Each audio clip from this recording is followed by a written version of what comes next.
Hello and welcome to the SuperShow podcast. Today I am your host, Alex Jones, and we're going to be giving you some video game news and always some hot takes and trash opinions. Today I'm joined by the only gentleman I would ever want to talk to video games about, and that is, of course, Chris and Jamie. Hello, fellas. How the hell are you doing? Hello. Wow, interesting. Jamie, were you picking up what I picked up on there, where it almost felt like he was saying gentleman instead of gentlemen? No, do you know what I picked up on? The way that he said the word today like it was in italics, implying that next week he might have different guests. Like, who got lined up? Like, today I'm the host and you are the guests today, and next week you won't be the guest because one of you will be the host, and then I will be one of the guests. So today, joining me. You see how that works? Anyway, let's move on to some housekeeping. We are a video game podcast. Of course, we'll be talking about other stuff as well. We've already grossed ourselves out before we even got into this conversation with stuff I will not tell you about. You could have just not said anything, and the audience would be none the wiser. Now their imaginations are running wild. It turns out, let me just tell the folks at home, nobody does it quite like how they do it in Papua New Guinea. Yeah, and the A5 Wagyu beef is still running through my mind. Oh, yes. No. We are on YouTube, and of course we're on Twitter at SuperShow Pod. We're also available on podcasting platforms if you happen to be watching this on YouTube. We're on Spotify, iTunes and Google Podcasts, but if you're on one of those platforms, you can go and watch us on YouTube in video, which is pretty awesome. We're also on PaisleyRadio.com because we are internet radio quadrostars. Simps. I've just made that up. No, we're Sigma Stars. Sigma Stars. Get with the Greek alphabet times, Josie. I know you don't love it. I don't know just it. The way we are. Sorry, Sigma Stars. You can find us on PaisleyRadio.com Thursdays at 10 p.m. and the repeats on Mondays if you wanted to listen to us in real time and not be able to skip, or watch us in 2 times speed. And if you want to know what that's all about, you'll have to join our Patreon, of which we will talk about more later. Ooh, saucy, juicy, saucisson sec, if anything. Today, we've got a few cool things to talk about. We're going to talk about some Twitch leaks that, of course, come out this week. We're going to be talking a little bit about Smash Bros, some Ghost Recon news, and the man you can never get away from for too long. We're going to be talking about Kojima. So some cool stuff to bring up. Some stories. Do you know what stories that I hadn't even heard of this week until you guys told me about them? So I'm very glad you did, because otherwise this would be a dry-ass podcast if it would just be me sitting here going, I haven't really read any news this week. I think you could. I think you are charismatic enough, Alex Jones, that you could carry it. You could carry it. Yeah, like Jonesy, if we said that rather than being a host, like imagine for a second that rather than being a human being, you're a piece of AI. Okay, I say piece of AI. I don't really know what noun to use. Like a piece of Eden. Yeah, Jonesy bot. Jonesy bot, and what happens is Jonesy bot has been fed 91 episodes up to now worth of gaming news, and now has to use all that information to make a fake headline, a fake news story for what would have happened this week. Oh, can we do that for like the 100th what would episode? I have said? Can we do that for the 100th episode? What, we just feed 99 episodes previously, all the titles into an AI, and it gives us a new title. An algorithm, yeah. I don't know where we'd start with that. Do you know what I would have come up with if I'd had to pick a story that would have seemed to have been something that an AI would have spat out? So not saying it could have happened, but you know the sort of stories that AI write where they're a bit weird? It would be EA buys Kojima Productions, would probably be up there. Sure, yeah. Mergers and acquisitions are hot right now. Yeah. I don't know, there'd have to be something weird about like some thirsty game character being argued about for some reason. I don't know why. I don't know which one. I'm going to say like Bayonetta was in the news recently, so let's say like Bayonetta's been given a pantsuit that she now wears in her games or some weird shit like that. Some leather pant. Some leather pant. She's rocking leather pant. Lucky girl. Can I make a request that if anyone does know of any AI machines that we could feed in some of our topics to spit out some interesting stuff, to get in touch, let us know, because I think that could be quite a fun angle for the 100th episode.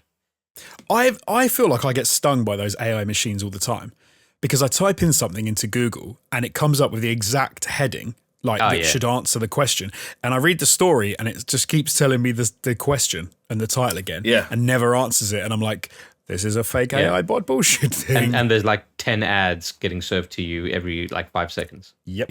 Yeah. It's smart in a way, but it's also kind of annoying. Do you guys see the YouTuber, is it Tom Scott, who does a lot of kind of like general interest and those he's sort great, of like Yeah, he's done lots of AI and algorithm stuff based things before, and one of them was about getting an AI or an algorithm to come up with titles for YouTube videos. Yeah. And he did like what I was saying earlier, which is like he fed all his old videos into it, and it would come up with and generate new ideas based on the kind of stuff he's done before. And because his ideas are a little bit scattered all over the place, it was like it would make stuff up and like things that don't exist, like the nuclear wastes hidden under Hull. And it's like, well, that's not a real thing, but I see what you're going for. But like he did one of those videos where he did it for other YouTubers and then got in a call with them and told them some of the ideas. And one of them was a gaming YouTuber, and that it would come up with like legit ideas. Like the AI would say like a video essay on like the hidden depth behind Ellie in the last, like it would do shit like that, and it would actually work. That's cool. It's scary. What's quite weird and scary is surely we'll get to a point where those AI machines come out with titles of things and we're like, oh, what a load of rubbish, but it's true. Yeah, because it's seeing through the bullshit and it's coming out with the reality, but we won't believe it because it's like, oh, come on, man, of course not. That's not real. And then years later, I'll be like, shit was real. AI figured it out. Yeah. But well, let's go move away from AI. Let's move away from evil computers and talk about some real people. Because specifically, I want to talk about some streamers. Because this week in the news, we found out how much money some lovely Twitch streamers were actually making. And some of them were making bank, which was... So I was surprised by some of the figures that came out of some of these people. Maybe because I'm naive. I just thought that, I don't know, I thought they wouldn't be making as much as they were. So there was a source code and user data leak. I'm not sure do we know who leaked it yet? Has anyone come out and said hackers who or why? Hackers with a Z. It's always hackers, right? I think it was that guy from V for Vendetta. I think he's up to his old tricks again. V? Yeah, big time. Yeah, his name is V, right? It's yeah, V. Hugo Weaving, I think he sometimes goes by. Of course. The mastermind behind it all. Yeah, exactly.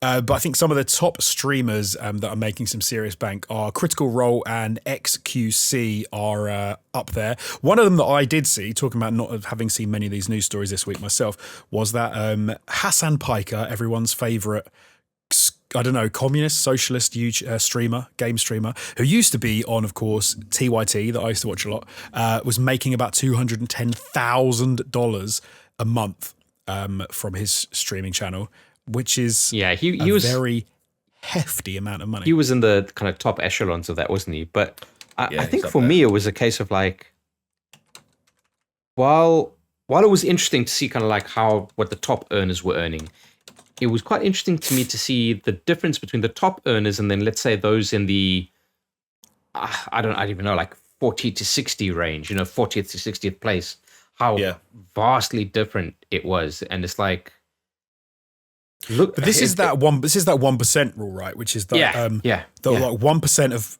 it's like 1% of people make all the money and then 1% of those people make all of the real money. So there's a big gap between the very top echelons and the lower downs. I think it's similar in things like football, in like selling whatever you like. It's always the same. Actors are probably similar as well. But I was very kind of surprised to see Critical Role at the very top of some of their earnings, some of those earnings. Yeah, I did. So I've got the figure for Critical Role was in 2019 was $9.6 million. I think that's 2019 up till now. It's something like August 2019 up till now. It's so like it's basically the last 2 okay. years. And I'm with Chris. I was aware of them. I was familiar with them. Knew they were big. I knew that they were one of the most prominent names in the D&D scene. But there's a big jump from being synonymous with the scene and making more money than anyone else on that entire platform. It's also in that by this one metric as well. Yeah, it's also worth remembering that like this is just subs, Twitch subs. Doesn't include bits or donations or sponsorships. Like which I'll piggyback on that and say like one of the things we pointed out before when we were sort of like taking notes and researching this story is that Pokimane is the highest ranking female on the list, and she has come out since this leak on record on Twitter, I should say, and basically said, "Hey, this is the lowest portion of my income. Like I make more money on everything else other than this." Yeah. Like, I love that she came out to like to try and say, I'm actually richer than this. Well, no, I think she's a weird one because she does a lot of humble bragging. I don't know if that's what you're gonna kind of get at, Jamie. What I was going to say is that I think what a lot of streamers are doing in reaction to this is basically it was kind of like this list leaks, people are like, oh my God, that's a lot of money. That's more money than I thought it was. And that's not even their primary source of income in some cases.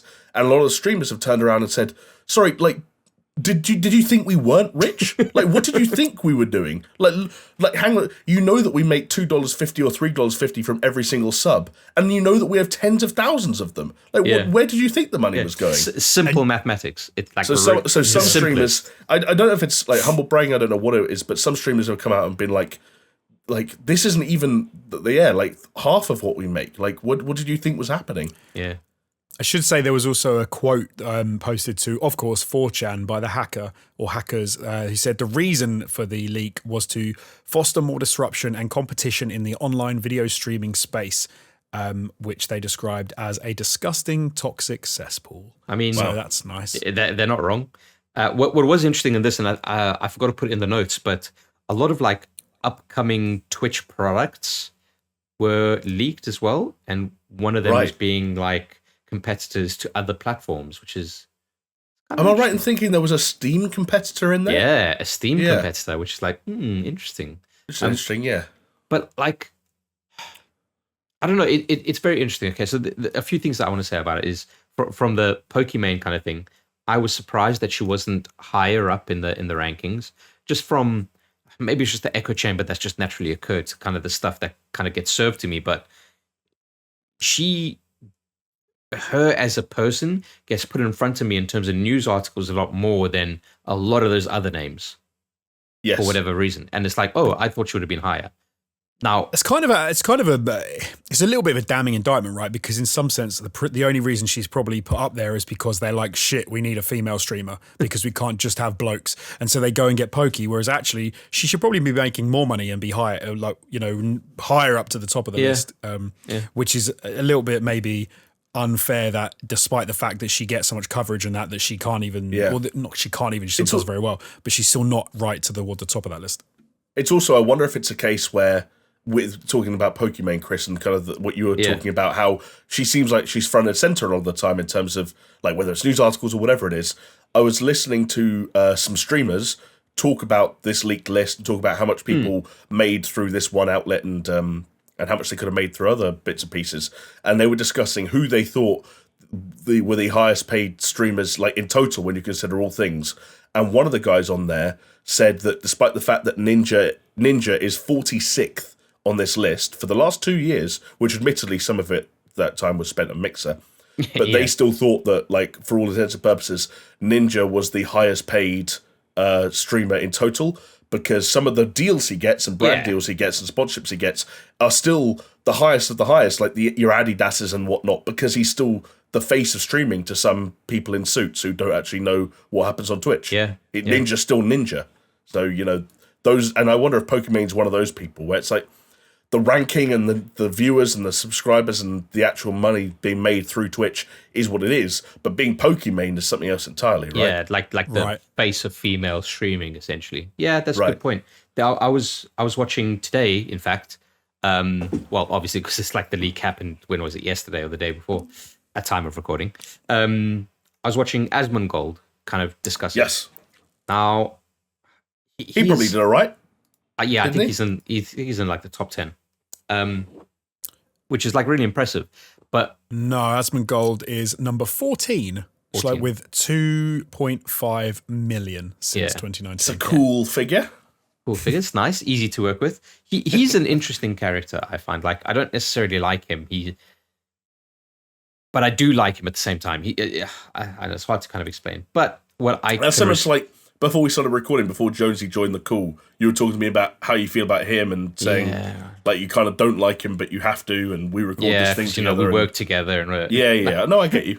Don't stoke those flames, because there was a period at ATG where it was like, Chris and Jonesy are all right. It's like, bring it back, baby. Fucking hell.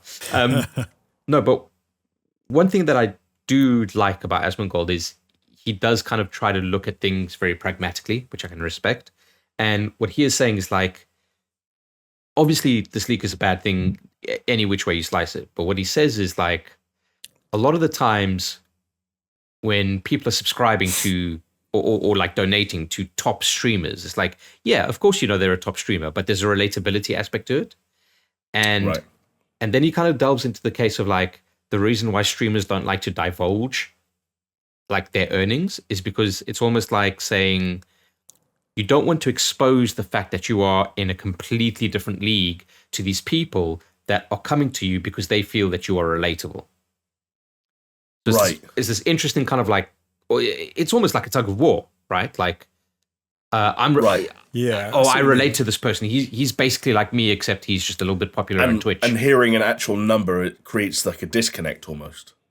Yeah, absolutely. Where it's like, oh, this guy is nowhere. Is it? I am nowhere near this guy. Whereas It's almost if you just like, watch a stream and it's like, that's just a normal guy in front of a fucking camera. I'm a normal guy in front of a like. There's a fucking understanding here, you know. Yeah. There's a weird. It's a bit weird though, because I think if you look at these figures that have come out, I actually don't think they're that crazy, and I don't think people should look at it and say, "Blimey, look how much they get. We're so different. They're not a real person." Because actually, if anything, if these are the I know that we're not saying this isn't the total figures that they get through all of their revenue streams, but for most of the people on the list, it probably is reasonable. Because most of them aren't going to get side deals, etc., etc., etc. It's that 1% that you're saying, right? But it's the 1%, but it's not only that. It's like if you look at the very top, right? So Critical Role at the very top, I've got the actual numbers in front of me. So these are all from August 2019 until October 2021, right? So it's a couple of years. Yeah. So you talk with Critical Role, that's not one person, right? That's multiple people. And so they've earned about $10 million in 2 years. But the way you should really look at it, I would say, is, and Jamie probably has a bit more of experience of this now than we do, in that this is a company, because this is like not a person. Yeah. This is like somebody who's running a business. It's an entity. Yeah. So like Pokimane, for example, she is number 39 on the list. She's got, from this stream alone, or from Twitch, she's got $1.5 million since August 2019. But that's a business, right? She needs to pay managers. She needs to pay editors. She needs to pay all of these other people who work with her. And 2 years to operate a business is suddenly doesn't seem quite as crazy, especially when you consider football players, American football players, basketball players or boxers or whatever, who are talking like hundreds of millions of dollars. Yeah. I don't know. I don't Also, find like, it quite as crazy as I thought I would. There's also a weird element, which is like when you're talking about footballers, for example, which is always contentious, nowadays especially, you're talking about, you know, money that comes from Russia or from Saudi Arabia and stuff like that being filtered into other countries and being spent on, you know, extreme expenses, agents' fees, and all these things that end up, you know, where footballers can end up making hundreds of thousands of dollars per week. While these are the Twitch payouts, everything we're talking about is essentially crowdfunding. Every subscription has come from like an individual. Right. So like it's even like further removed from some of the dodgier elements that sport has to deal with. Yeah, and even if these people were one person earning that much money, so most of the people, I think it's only the top 10 which are all above 3 million, for example. Yeah. But even if that was an American, for example, they're going to have to have paid probably like nearly 50% of that in tax. I think a tax rate in America, when you put it all together, is reasonably high if you're earning like a lot. Then that's over 2 years, and then so I don't know, compared to a lot of other industries, a lot of other celebrities and stuff like that, it's not as high as I thought it would be for a lot of these guys. I thought it would be high. But it's that thing, right? I'm saying like that's just subs. And even if you say, okay, but then how many, what could the bits be, and what could the donations be, and this, that, the other. But then you also think, but they're also making clips on YouTube, and we know YouTube can be pretty lucrative itself. Yeah. And the clips that they put on YouTube are like, they do fucking well, right? Like, so there's sure. a lot more going on. And in Pokimane's instance, which is really interesting, is the reason why I said she humble bragged is because she made a big song and dance about like, oh, you know, because I capped my donations to $5 because I felt bad about taking advantage of people, and they were calling me like saying that I had an army of simps and this, that, the other. So it's like, you know, I think even like PewDiePie, who he does stream, but you wouldn't consider him a top streamer because he's a content creator, like first and foremost. But his streams, I think at one point he's stopped accepting donations entirely. Yeah. That said, the other day, do you remember that, was it called Biomutant, that game? Yeah. PewDiePie did an entirely sponsored stream for that on his main channel, for like 3 or 4 hours that's still up, and obviously Wow. main channel, so it has millions of views. Yeah. Like, I wonder how much you have to pay for a PewDiePie YouTube stream on a channel with 100 million subscribers. Well, Like, how I much don't- does that cost? But he's an interesting one, right? Because I think, like, say what you want about him, but I think he's still pretty down to earth about a lot of things. I remember, and to be fair, this was a number of years ago, but he was still like well in his like top of YouTube by a vast amount. And I think it was Nissan got in touch with him, and they were like, "Hey, we want to send you we want to give you a car, and we want you to make a content on it." And he was like, "Yeah, cool." I can't remember like if it was his choice or if it was their choice, but they basically sent Please him. tell me he just dropped it out of a window or something and was like, No. there's your content. No, they sent him a Nissan Micra, Right.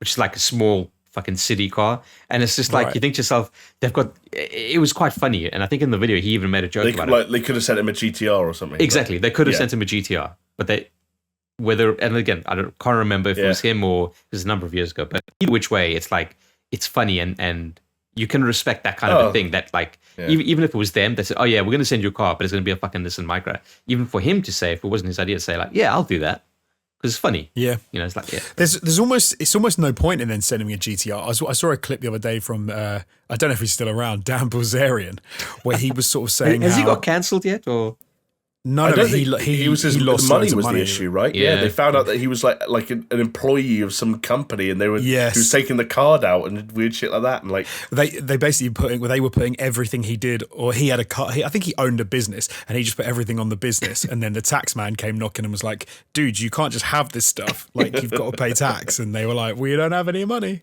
And it was like mansions and crazy cars. But no, there's a clip from the Joe Rogan show where he was sort of saying that when you have that much money, like PewDiePie kind of money, you can just buy whatever you want. Yeah. And he was like, and the problem is because you can buy whatever you want, none of it means anything, and you have a new normal. So if Nissan sent you a GTR, you just wouldn't care. Yeah. Because you're like, I can just go and buy 100,000 of these if I want. Like it's kind of irrelevant to me. So it's maybe better to send Like- him a Nissan Micra and make it fun. At yeah, least. yeah.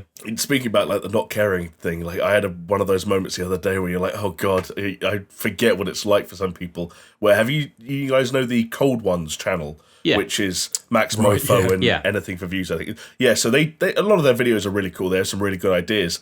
And one of them was Max Mofo is verified on Instagram. So they basically, over the course of a few hours, got drunk, as they usually do, went on Instagram and DM'd as many brands as they could asking for free stuff. And they would film a part 2 and say, like, right, what did we get sent? What was the value?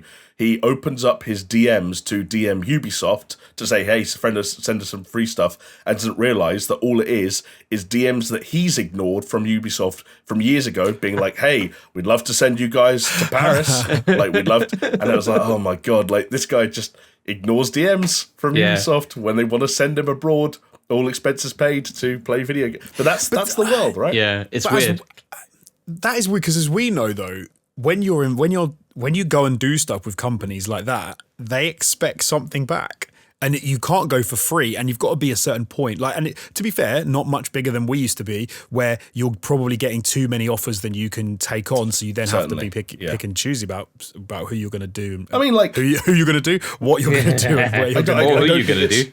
I don't think you it's gonna do? uncouth for us to say, like, we at one point, certainly when we were at our biggest, we had a rate, and like if someone came to us with some money but not enough, we would turn stuff down even if there was some money on the table. Yeah. Yeah, Because, it was 3 cola bottles, 1 Fizz Whiz, and a packet of Space Invaders. And if you sorted those out, we were yours. Can I throw out one last tidbit out there before we move too far away from the Twitch list thing?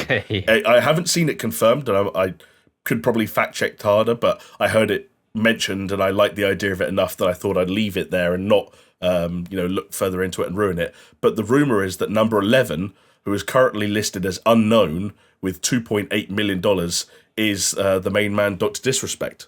Yes, I Which believe that. suggests that, because I think if you do the timing, he had about a year, right, like of this 2-year window. So if you do the maths, assuming he was consistent, he was probably on pace to finish 3rd place between XQC and Summit, which sounds about right for Doc. Yeah, I think so. Like Doc on Twitch for sure. Doc on Twitch, yeah. Doc on Twitch. That's like what's docking? Is that Is that? Oh, that's when. Isn't that when dudes put their dicks inside each other or something? No, that's when you put you touch tips and then you put your one foreskin over the other foreskin. Like the foreskin. Nobody's ever actually done that. That is such a fake thing that kids come up with. Like, but you guys sent me that video when you were at E3 that one year. So well, hang on. No, that was when that was Josie just for met your Boogie. benefit. Josie met Boogie in the toilets of E3, and I did, and we docked. he docked. It's also weird looking at this list and realizing, like, Tim the Tatman, number 7, $3.2 million. He's just left Twitch and signed. And did you guys see that? So, like, Tim the Tatman and Dr. Lupa and people like that both left Twitch for YouTube. Yeah. And now Nick Merckx has just signed with Twitch. The guy, but the guy who does that, like, daily esportsy channel, I forget what it's called. The guy who says, like, drink coffee and water or whatever. He says that he's heard it's the single biggest contract that Twitch have given anyone ever. And, like, this guy's made $5 million from Twitch subs in those 2 years. So, like, yeah. But no, I don't think you should feel bad for finding out that someone you sub to is like making money. Because realistically, like we said, that means that it's crowdfunded, you like their content, you're watching it, you're enjoying it, and you're putting to... Because let's be honest, if everyone turned around and said, you know what, I'm cancelling my subs because of that, these people wouldn't exist. They wouldn't stream content anymore. Yeah, it is like the means justify the ends, right? Like, they're in the position that they're in because you supported them. You supported them because you like their content. Their content has no kind of bearing on, you know? Yeah, no, absolutely. Like you go see films, you watch TV shows, you play video games because you like them. You don't then begrudge the fact that the people in them that you like are making money. We spend our life crowdfunding, and usually for people who are already millionaires or billionaires. Speaking of crowdfunding, Hassan Piker, Hassan Abbey, as he goes on Twitch, who made $2.8 million and bought a $2.7 million mansion recently. I don't know if got roasted in for LA. It. Rarely do we get political, but I'm going to ask you boys to wade in and say, what was your take? Do you have do you think that he should not have? Or do you think there's a bit of a disconnect with his politics and with this is the thing? Like I've never watched a. You keep calling him Hassan, and I only ever know his name from other Americans saying it, which makes me want to go Hassan. No, they say Hassan. Hassan. They say Hassan. I'm pretty sure because I used to watch TYT, and I'm pretty sure on that they always said his name was Hassan. So I never watched TYT, and I don't watch his streams. He's Jenk's nephew, I think. Okay, well that's interesting. It's a bit of he got much better genes.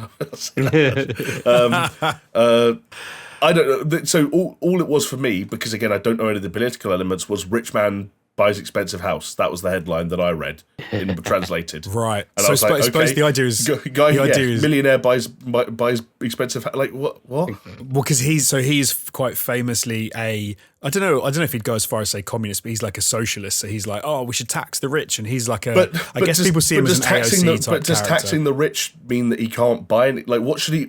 He should just buy a smaller house because he thinks rich. Like, because that's why I'm asking you guys. I'm interested. I don't know. I wasn't that bothered by it. Like, I don't know. Yeah, I wasn't bothered by it either. I think Jamie hits the nail on the head. Like, you could still be socialist and say I'm rich and tax the rich and be taxed how you think the rich should be taxed, and still have enough money to buy a house. Well, rarely on the SuperShow we're all in agreement, because I think exactly the same thing as well. Also, God, this must be like a fucking world exclusive. Call fucking Phil Spencer on and get that Xbox world exclusive fucking. Someone buy a scarf because the fence is getting cold. No one's sat on it for once. It reminds me of a story that I heard about a guy who was, I think a couple who were minted. Like they were, I don't know what sort of wealth they had, but they were very, very wealthy. And they were all for like tax, I think a British couple, and they were up for being like taxed. They said, we should charge, really wealthy people should pay a lot more in tax. And then the argument became, well, hold on, you're really wealthy. Why don't you just give some more money to the government then, if that's what you want to do? And they were like, no, you bellends. That's not the point. The point is we think it should be across the board fair for everyone. Like, I just put a disco floor in my second dining room because they were like, because we just had so much money. We were like, what are we going to do with it? And they said, that's stupid. But me just giving some more to the government, who are just going to waste it as well, is pointless. Yeah. But it's also then just like singling yourself out, and then like fucking your neighbor Bill Gates is like fucking having money shower parties every night. It's like, well, that's not fair. Yeah. I like the money shower parties. Sound great. Yeah, We're gonna get wet. No, it's not water. It's money. Money. Imagine drowning in money. Is that even possible? Like Scrooge McDuck style. Like Scrooge McDuck. Yeah. Dive into your. Or like, do you remember that scene in Matilda where she's watching the game where the guy's covered in glue and he has to get all the money to stick to him? It's like a game show that's on TV in the movie Matilda. And they watch it. For some reason, that scene scared me as a child because the music gets really tense, and I thought the implication that he was dying somehow, but I don't think he is. But look, guys, we're obviously talking about streamers, and one of the problems streamers have is that the content that they make is fleeting. It can't, it doesn't hang around. It isn't content that stays there. It isn't content that can live in perpetuity. You know, you watch it, it's done, it's gone. And so if these people stop streaming, they stop making money. The content is not content anymore because no one cares about an old stream of like an old game of an old streamer. But our comment of the week this week, coming from Javela Cujo, touches on a slightly different type of content. So can I read this to you guys now? Oh, yeah. So the comment of the week is, if you guys do get a chance to branch out into some other types of content, personally, I would love to see some more of the things like game changers. The platform and the viewers are changing, but video essays and subjective reviews are big, and you guys were ahead of that. And I would say that game changers and video essays are a piece of content which does hang around and does not disappear and is not fleeting. So thank you very much for the comment, Javela Cujo. My man, Javela. One way to get them to no longer hang around is to put them all on private and pretend they never existed. That's for sure. Yeah. Man, Game Changers, like, I was really proud of Game Changers, but they were hard work, man. They were hard work, but they were fulfilling, though. They were fulfilling. When they worked out, they were fulfilling. Yeah, like I think that the way that we did them was cool, like at the time. But going back, like looking back on it, I was like, it was quite an uncomfortable, like sitting in those chairs, like, you know, for about hours where you're recording takes was a little bit. Yeah, that's the only thing I didn't. I loved that, man. I loved that, and I loved it when it kind of we took that element of it and brought it into those like smaller level up videos. I genuinely like that stuff. See, I liked that, but those hard because it took so long to film Game Changers. I think it just was something that it felt kind of odd to me. Dude, it took long to research, took long to write, it took long to record, took long to edit. That's why we only managed to. Well, we only did like 4 in total, I think. Yeah, and there was also an issue where I think you get so involved in a particular topic or a subject or whatever you were going to try and cover with it, and you would spend so long working on it, you would kind of get tunnel vision a little bit. And if the thing got released and it didn't connect with the audience for one reason or another, then that was a big, big blow because it was so much of your world up to that point. Yeah. So if it's either they just don't want to watch it or they don't agree with the fundamentals of what you're trying to say or whatever it is, that hurt even more. With a regular video, you move on. We made multiple of them a week. Yeah. If a game changer's missed, it was like, damn, that stings a bit. Yeah.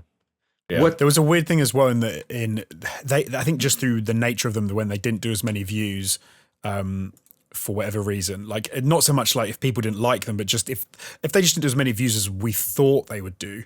So not even like loads of views, but just, we think it will do X, and it just kind of does half of that. I'd kind of be like, oh. Yeah, I remember with Game Changers, we like specifically tempered our expectations because we knew beforehand that non-6 list content on our channel always did way worse. So we tempered our expectations on Game Changers, and then they'd go out and they'd perform less than what we'd tempered our expectations to be sometimes. And I would say it was worse because the one that exceeded our expectations was the first one we ever did, and everything else after that. No. Yeah? No, it wasn't. So. It was the second one. A BioWare? Yeah, that wasn't our first one. Our first one was Devil May Cry. You're right. My bad. Oh, yes, my bad. It was. Suck it, Jamie. DMC. Shit. Suck my cock. No, yeah. Well, Strong. maybe. Yes. Yes. Speak to me later. And you're right. You're right. Yeah. Yeah. The BioWare one was strong. Was really strong. But yeah, I thought like we had legitimately good ideas for those game changers, and I think we had 1 or 2 in the works that could have been good as well, but we obviously never got around. Bro, like I've still to this day have like a annoyingly regularly updated list of like things that I'd like to make into videos like that. And I had literally, I swear to God, I'm like I had an idea this week for something that I thought would be an interesting kind of like more long form piece of content or discussion or look at something. Like, I think part of us are always going to be programmed to think that way, whether it's just the content state of mind or whatever you want to call it. When you can't go to sleep at night because the fucking idea is nagging at you. And like, I've half researched one for bloody Star Citizen. So I've sorry to keep on interrupting you, Jay, but I've specifically stopped myself from doing that. Oh, see, I've started writing probably 4 or 5 in the last 18 months, and that's what bums me out about Joe Vella's comment is that like I feel like all of us, be it in our own like individual capacities and also as a group, have been on the cusp of this for like the entire time since the end of ATG. But this is why I turn into fucking Hawkeye from fucking Endgame and say like, don't do that, don't give me hope. That's why I've stopped myself from doing it. I've got all these fucking crazy ideas, and I just let them sit there because I don't want to commit them to any paper because I don't want to. I don't want to think that we could manage to do it. I mean, look what fucking happened to my last big idea, which was fucking best game ever. Best game ever. Which we did make one. We made one, and I thought it was a fucking classy video, but. And then we were going to do like individual shorter things that would be kind of like game changers, like Javella talked about. We did a few of them. I think the only person that didn't do it was you. You guys did. I was going to say you guys did yours, and then I wrote mine and then left it. So, and it's not even that it was bad because we've read it and we're like, this fucking quality. Let's get it done. But yeah, that's just the nature of it, right? There's a disconnect. Okay, well let me ask you this, Jamie. Yeah. What's it going to take for you to put pen to paper to video? I think one thing that would genuinely help, and I'd be curious to know if you guys can relate to this, is that there are a lot of fluctuating elements around the idea of one of these projects that are very easy to use as excuses to not take it any further. So like logic would dictate if you were trying to make yourself like driven and focused and prioritize the things that mattered, you would say hone in the idea, get to the point where you can start like putting pen to paper or whatever it is, whatever metric you want to go, and just start producing something, start getting those ideas out in the open and start fleshing out whatever you're working on. But because of the nature of how fractured some of this stuff is in terms of like, would it be a SuperShow project? Would it be an individual project? Would it be worth taking it to someone else entirely? Because I know people who might be interested in third-party content if they want to rework it. Like, there are so many elements you can... And then you get to the other nitty-gritty of like, okay, well, if I'm doing it myself, who am I? Am I me or am I a person? Am I a brand or am I a person? Do I have a YouTube channel? Like, is it like all this stuff? And like... then you can just get so caught up in the weeds that all of a sudden you're not doing the thing that you could do in 30 seconds, which is like open a Google Doc and start typing. Yeah. Paralysis by analysis. Yeah. And so I relate to that a lot. And what's the other one? Don't let the perfect be the enemy of the good. Yeah. But the other thing is like and this is the other thing that it almost makes me glad I haven't done anything yet or committed to anything yet, is that I changed my mind about what I want it to be all the time. Well, like I got to a point where a couple of weeks ago I was thinking about one specific idea and I was like, I'm so passionate about this idea and I think there's so much meat on the bone that I think this video could be like over an hour long and I would want to like interview people who I'm talking about and like reach out to them. I like it. Like almost make a documentary. And then the next week I'm like, nah, fuck that. That's stupid. It's a waste of time. It wouldn't make a difference. Like, YouTube's not going to care. The audience probably won't care either. Yeah. Just do what you can do. Make it in your bedroom. But, like, there's all kinds of reasons, but it all comes down to kind of like like Joji said, like a form of paralysis for one reason or another. But, okay, we need to move on, though, so let's move on and talk about something that... they're all very good points, but we do need to move on because we've talked for a long time already and we've only got through the first story. But... let's not talk about things we haven't made, and let's talk about some stuff we have made. Because sneaky. Before the Super Show today, we actually recorded a full frontal, as they're now called, for our Patreons. And you can join our Patreon for as little as $5, and you can, for $2. But if you join for $5, you can see some extra content that we've got. We've got some, we have an episode of Known Murderer, if you haven't seen that yet. Oh, you should check it out. It's good. And can I just very quickly say apologies, we haven't gotten around to the second episode. It's coming. It's coming. It was meant to be today, but we just didn't. It kind of crept up on us that we managed to find some time to record an extra bit of content, and we didn't have the time to kind of set up. But it is coming. It's in the noggin and it's in the works. So there's a full frontal that will be going up soon. Instead, we've also we have some spoiler casts that you can check out there, and some behind the scenes from ATG days and some what do you call them? Like some pilot episodes. I just call it from the archive, Alex Jones. From the archive content that you can check out. But if you don't want to go for the $5 tier, you can join for $2 and you can get on our Discord and you can come and chat to us and hang out and talk to some cool people on there. And I would like to mention some of the cool people right now because they are our patrons who support us every week and they are absolute legends. So I'd like to name a few. They're Aaron Cameron, Athletic Gravy, Jesper Camden Nilsson, Leo Merger, Magic Grits, Mindful Pig, Nathan Pears, part of the 0.24%, if you know, you know, I still don't know, Pastors Guild, Scary Omens, Starfall Kid, Zach Cream, and the big dogs. It is Brett Z, Doppler, Geometric Potter, Hacksaw Book Reed, Manuel SuperShow Simp Guerrero, and Peaswad. Thank you to those guys, and thank you to everyone else who supports us on our Patreon. You are all wonderful people, and you keep the lights on, keep the wheels turning, so we are eternally grateful. Thank you very much. Hell yeah, love you, fellas. Big man. Big time. Yes, thank you all so much, genuinely. Do you know what I would like to do now? I would like to find out some little gaming tidbits. So what have you guys been playing in the last week? Let's start. We're not just playing, doing, watching, seeing, whatever. Let's start with Jamie. You know what I was about to say? He's going to pick his favourite, and guess what? He did. Well, I mean, he's been wrong before, but sure, go ahead. I mean, but if the audience tends to go by regularly. Yeah, I mean, I seem to recall something about a PlayStation controller, but, we'll move on. Yes, big time. Actually, let's bring up that debate again, Jonesy. No. I had a pretty quiet week. Wow. Sorry, I'm sick. I'm ill, okay, by the way, which is why, okay, I'm not going to get into it. Which is why there's been lots of tissues if you've been watching the video. It hasn't been like cum tissues. It's not sexy stuff. Yeah. So far, I have yet to sneeze on mic, which is good because it will be loud if I do. That's a little warning, but I will try to catch it. Wow. No, I haven't done much this week. I've got a few kind of buns in the oven, so to speak. Games that I'm like close to finishing. Congratulations, bro. Thank you, man. Do you know what? I've been pumping a lot of seed out lately, and eventually something was going to spring to life, right? Do you know the genders, or? Do you know what? We want it to be a surprise. We're waiting. Nice. Oh, God, you just gave me a weird flashback to something I'm going to have to tell you guys about after the podcast, because I can't talk about it on it. Dun, dun, dun. Maybe we need to record another full frontal. Jamie's full frontal. Yeah, exactly. What about is it full back? Full back. Full back as well. Oh, dear. I can imagine. The arse down. I can imagine Jamie as a fullback. Yeah. I was not quite spry and springy enough, I don't think. You were a prop, come on. I wasn't. No, not in his sporty days. Not in my sporty days. Flanker second row. I played number 8, number 8. But that was like right at the end. In the middle period, I was a back, not a forward. Anyway, when you said it like that, it sounds like a power bottom. That was a bad. Why is everything becoming sexual? I don't know. Chris is obviously thirsty. You're talking about a 13-year-old boy when you're talking about past me. How does that make you feel? You're sexualizing a 13-year-old boy. Do you know what, Jonesy? When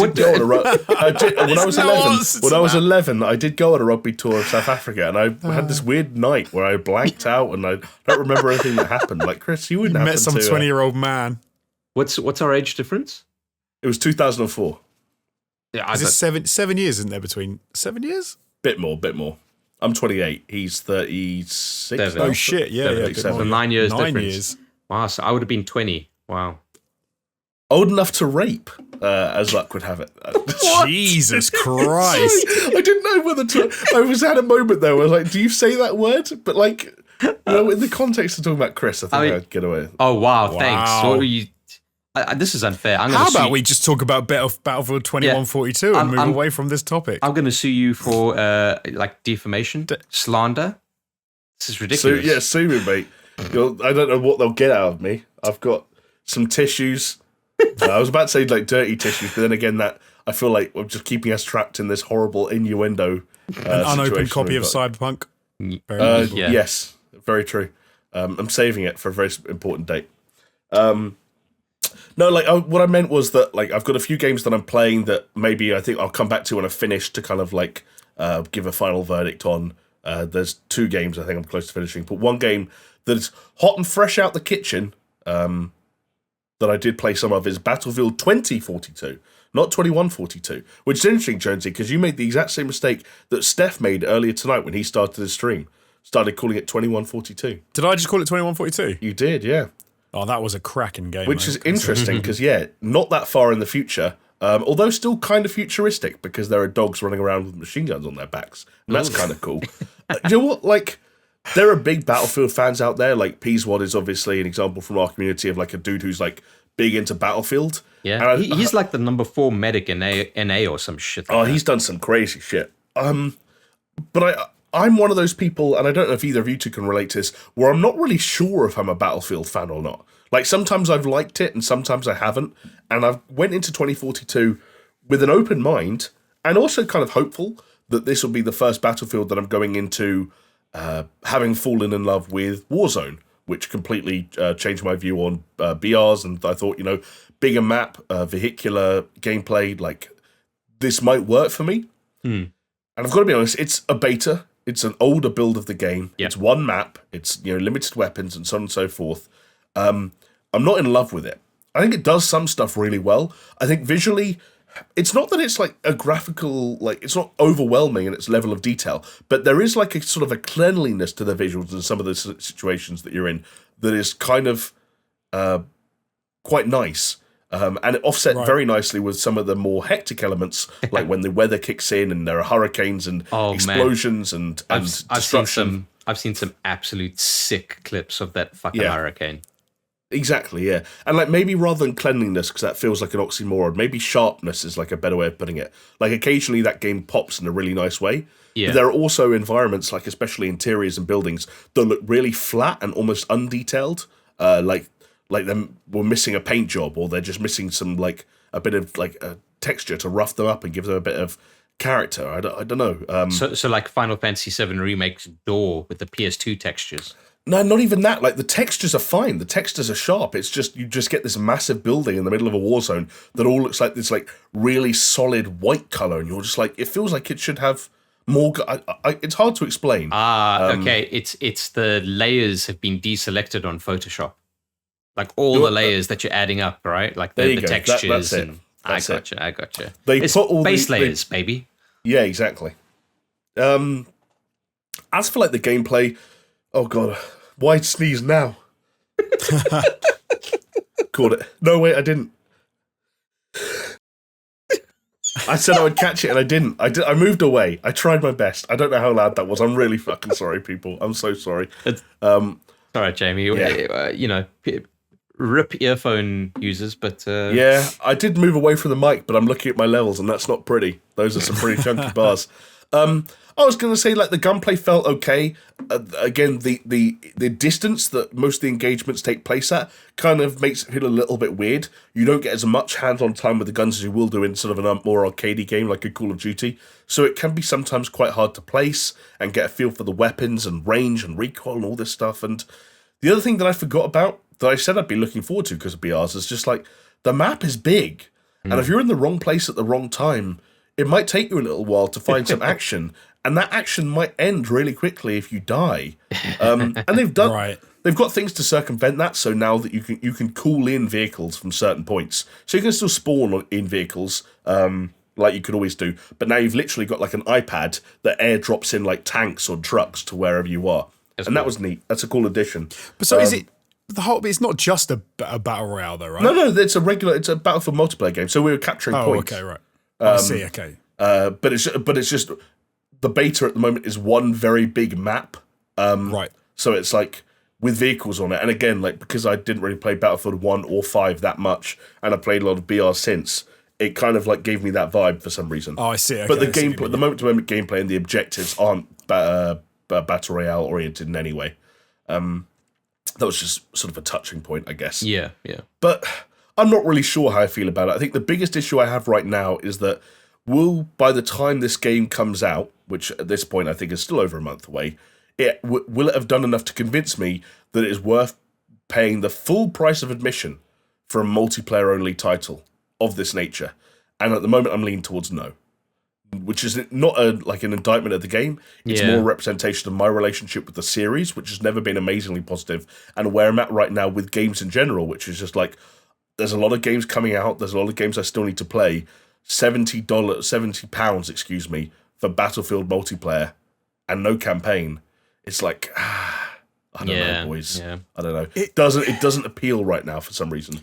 It's a weird thing, right? They've kind of been a bit damned because the problem they have is that they've obviously decided to go with no campaign, which is fair enough. But the issue they've got now is these days you're kind of in that space where you don't pay for a big multiplayer, like big open map kind of game, because the battle royale games are all pretty much free because they rely on the use in-game spending in-game currency and then making their money that way. So to then charge people, you're going to have people who are genuinely saying, "Shall I play Warzone, like whatever update of Warzone, or shall I buy Battlefield 2042?" and who are going to go, "Well, I'm not getting that. It's $70, and the other one's free."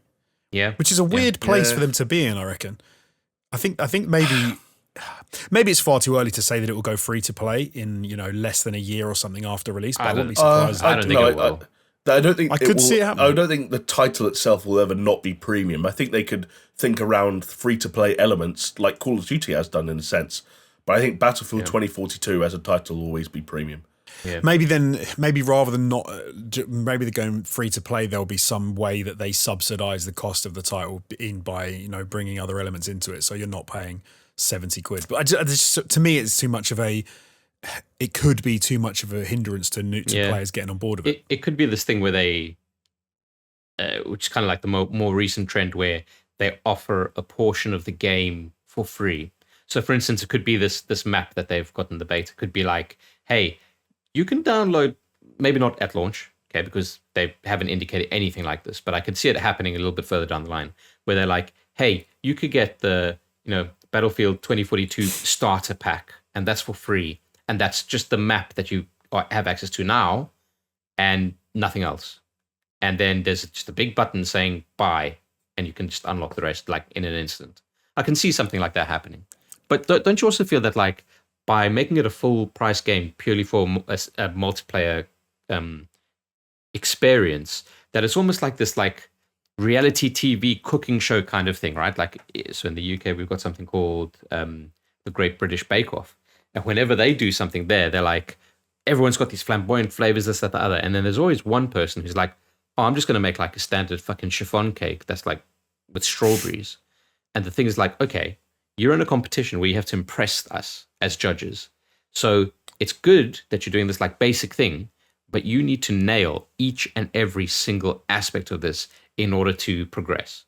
Right. So do you get the kind of the metaphor I'm going for here? This game, to come out at the price that they're asking for, it needs to be fucking immaculate. All right? And by all accounts, and yes, fair enough, it's an older version of the game that they have offered in this open beta, but it's according to our own Discord, our own beloved Battlefield aficionado Peaswad, he's saying it's pretty fucking janky. There's some jank, yeah. So it's like, and it goes to the thing that you guys were discussing when I was in Greece, of saying like they've delayed it by like a month, like a couple of weeks. Is that like, what is that delay? Like, is that because they needed more time to do it? And then if so, how much can you really get done in that week? Or is it a case of like, no, they just wanted to polish it a little bit more to make it justifiable for that price? It needs to be fucking perfect, fellas, for that. I also think this was an older build. Like it was let's put it out, let's see what the audience think, and let's say it's an older build, and let's see how it fares out there in the real world. And then they've put it out, and people have gone, wow, this is bad. And then they're going to go, because now they're like, yeah, well, it's an older build. And now I think they've got their fucking work cut out for them. Because I think if it had come out and people had said, and it hadn't been as janky and people hadn't reacted in the same way, I think they would have said like, okay, we know that we've only got to do X, Y, Z. But now I think they start to panic a little bit. So what you're saying is that when the open beta concludes, they're going to delay it again. Oh, I wouldn't be surprised. Surprise, it's delayed by another 3 months. I did read one article where the person writing the piece said that's what they thought that DICE and EA should do, is delay again. I will say though, like, for full transparency, I didn't think it was bad, and I didn't even experience like a crazy amount of jank, beyond what you'd expect to see Yeah. on 128 players running around a giant map. You know, Yeah. Like, it wasn't like a crazy buggy experience or anything like that. Even connectivity wise, like there were some issues that felt like they could have been server based or connectivity, like in terms of like hit markers and sort of some responsiveness issues. Going from what some of the guys in the Discord have said, there's certain things where they said, like, if you try and sit in the gunner seat of a tank, like the screen goes mental. Like, it's just flickering. Okay, so I didn't do that. I will say I played with I played with Steph, and he got in a tank that I was driving and didn't. So like, I'm not saying like that if something only occurs for some people that it doesn't exist. That like jank is still jank, and if someone experienced it, then it needs to be fixed. But yeah, like maybe I got lucky. It just wasn't like mental. Like it wasn't something that I closed and thought, wow, the word that comes to mind for that was janky. Yeah. But I don't know. What about the weather system though, right? Because everything that I've been seeing just makes everything seem a lot more dynamic. And I mean, it depends on obviously how dynamic it actually turns out to be instead of, say, an authored here are 5 paths that the tornado can take during a game.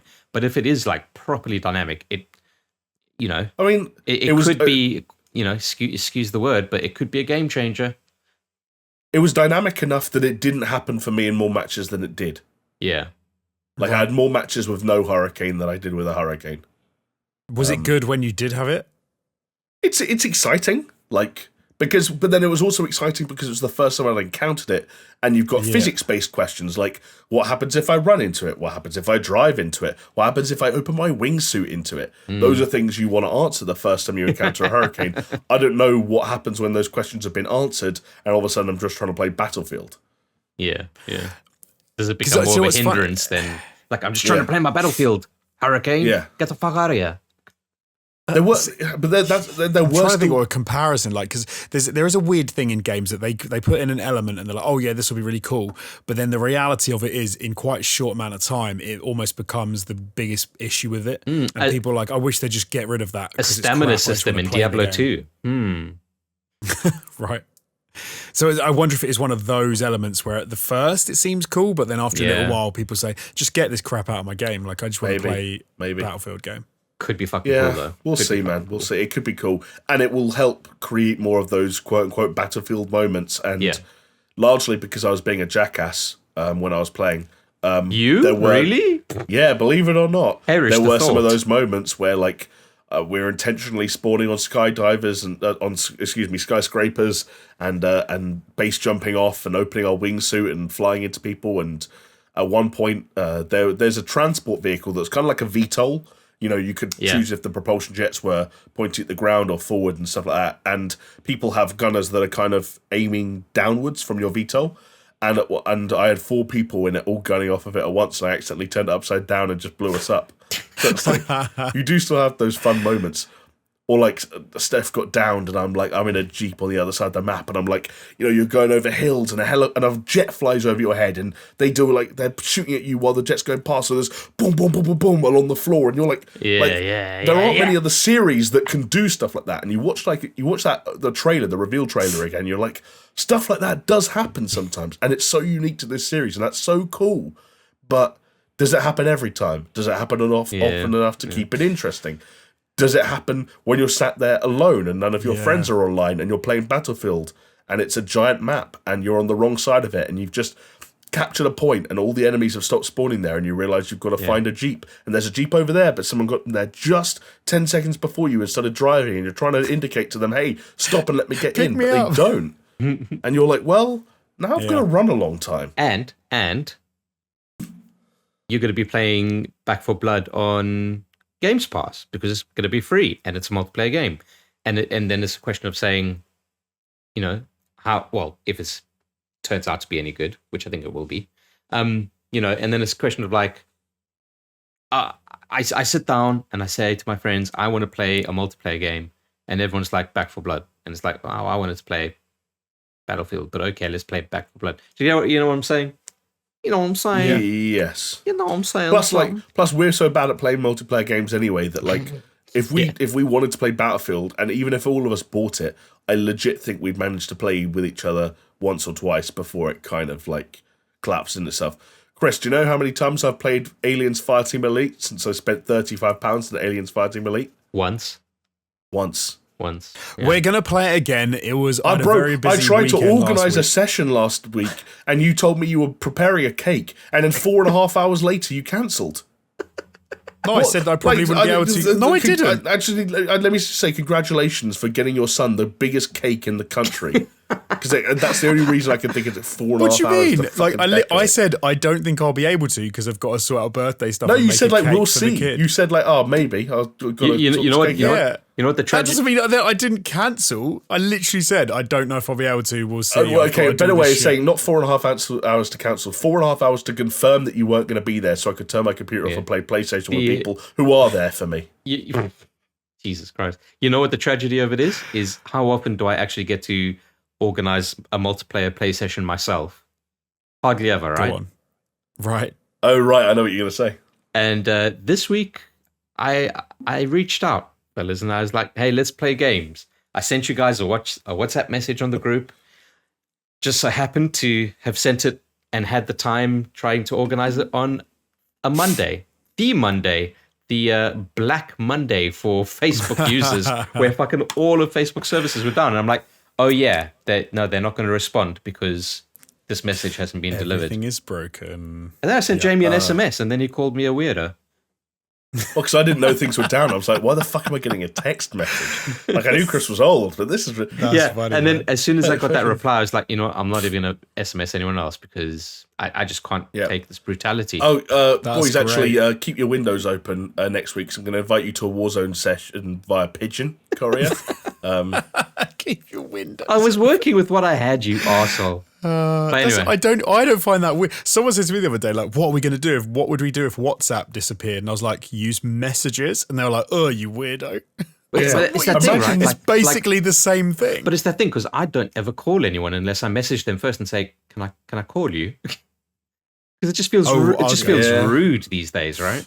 Yeah, Some fair people, I can call my mum whenever I want. And if Yeah, she doesn't sure, answer, okay, it's fine. like, yeah. Whenever someone calls me, I look at my phone like, who's this weirdo? Yeah. I'm like, oh, right.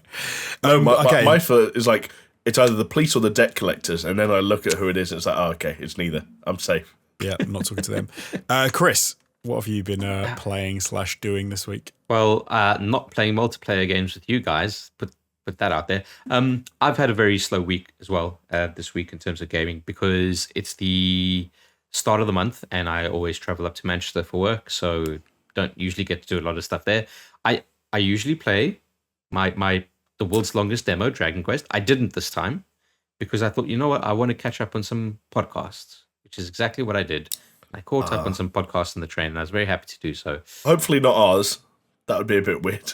Sometimes I listen to ours. Like I definitely listened to the ones when I was in Greece. Okay, the ones that you went on, yeah, sure. Okay. Yeah. And sometimes I like to go back to listen to like the very old ones, like the SuperShow from All Time Gaming era is still on Spotify. You know, those are all still up on Spotify. Yeah, and it's just a fascinating time capsule, really.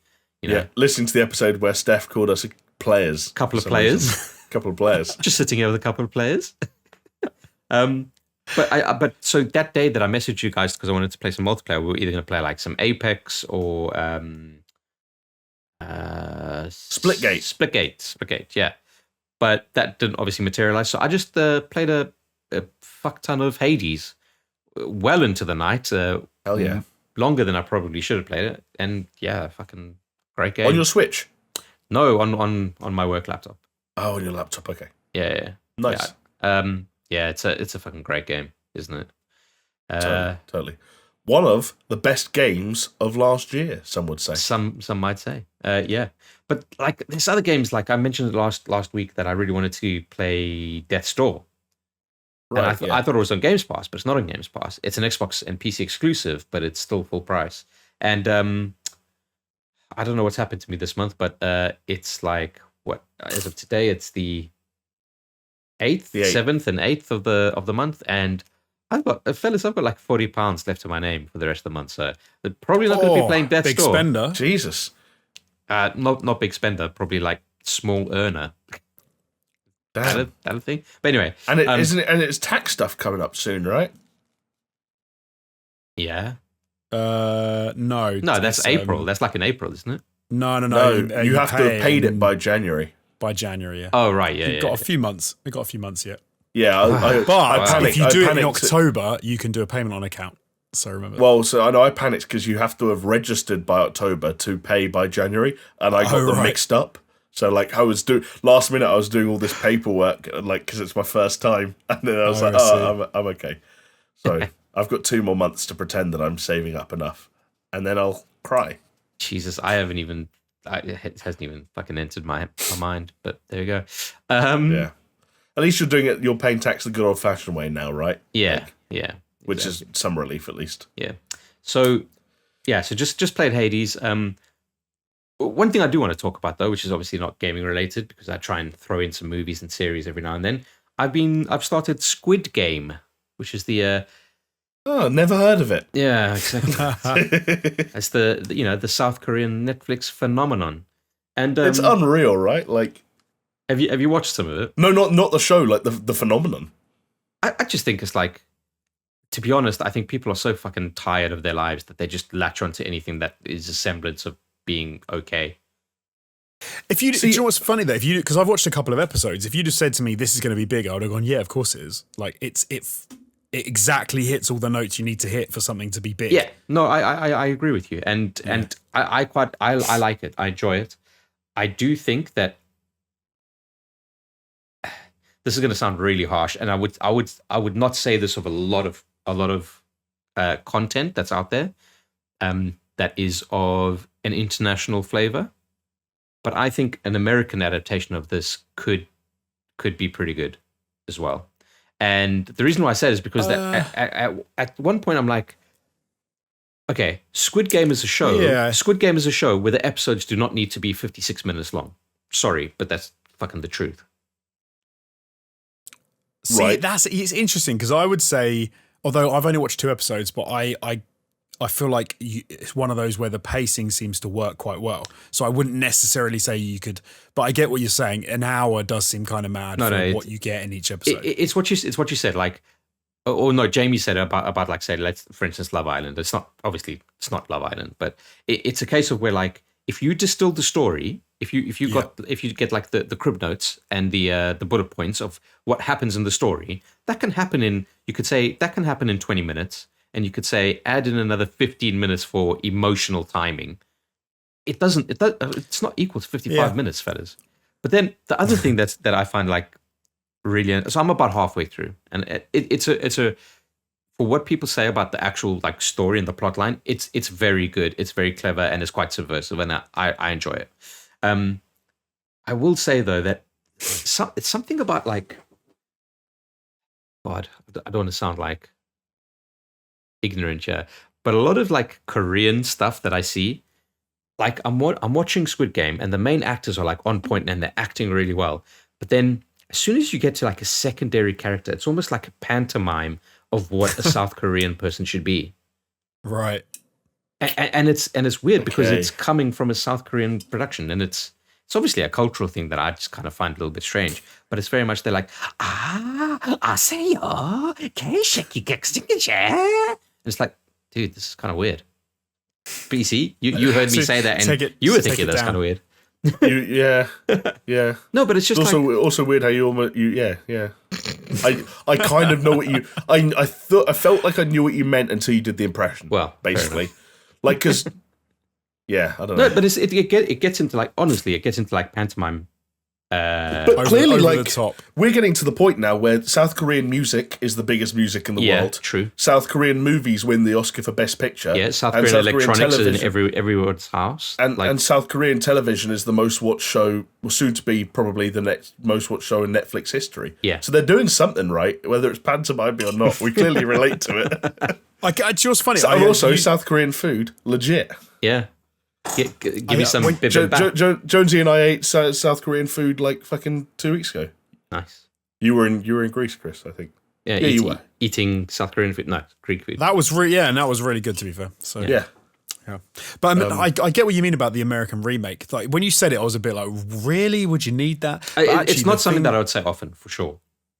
But I think the reason I agree with you, and I was thinking about it when you were talking, I was thinking like the reason I do agree with you is because it does use a lot of like stereotypes, tropes, but also cultural references, things that you need to kind of get and know about that maybe don't track as easily as would if you than if you'd had an American remake version. So I kind of get what you mean. It would just make it would be easier to tell that story in some ways, even down to some of the games they have to play, like the way that they call a game something slightly different. Yeah. Like they, even in the first episode, they go, we're going to play red light, green light, whereas in the UK it's called like, what's the time, Mr. Wolf?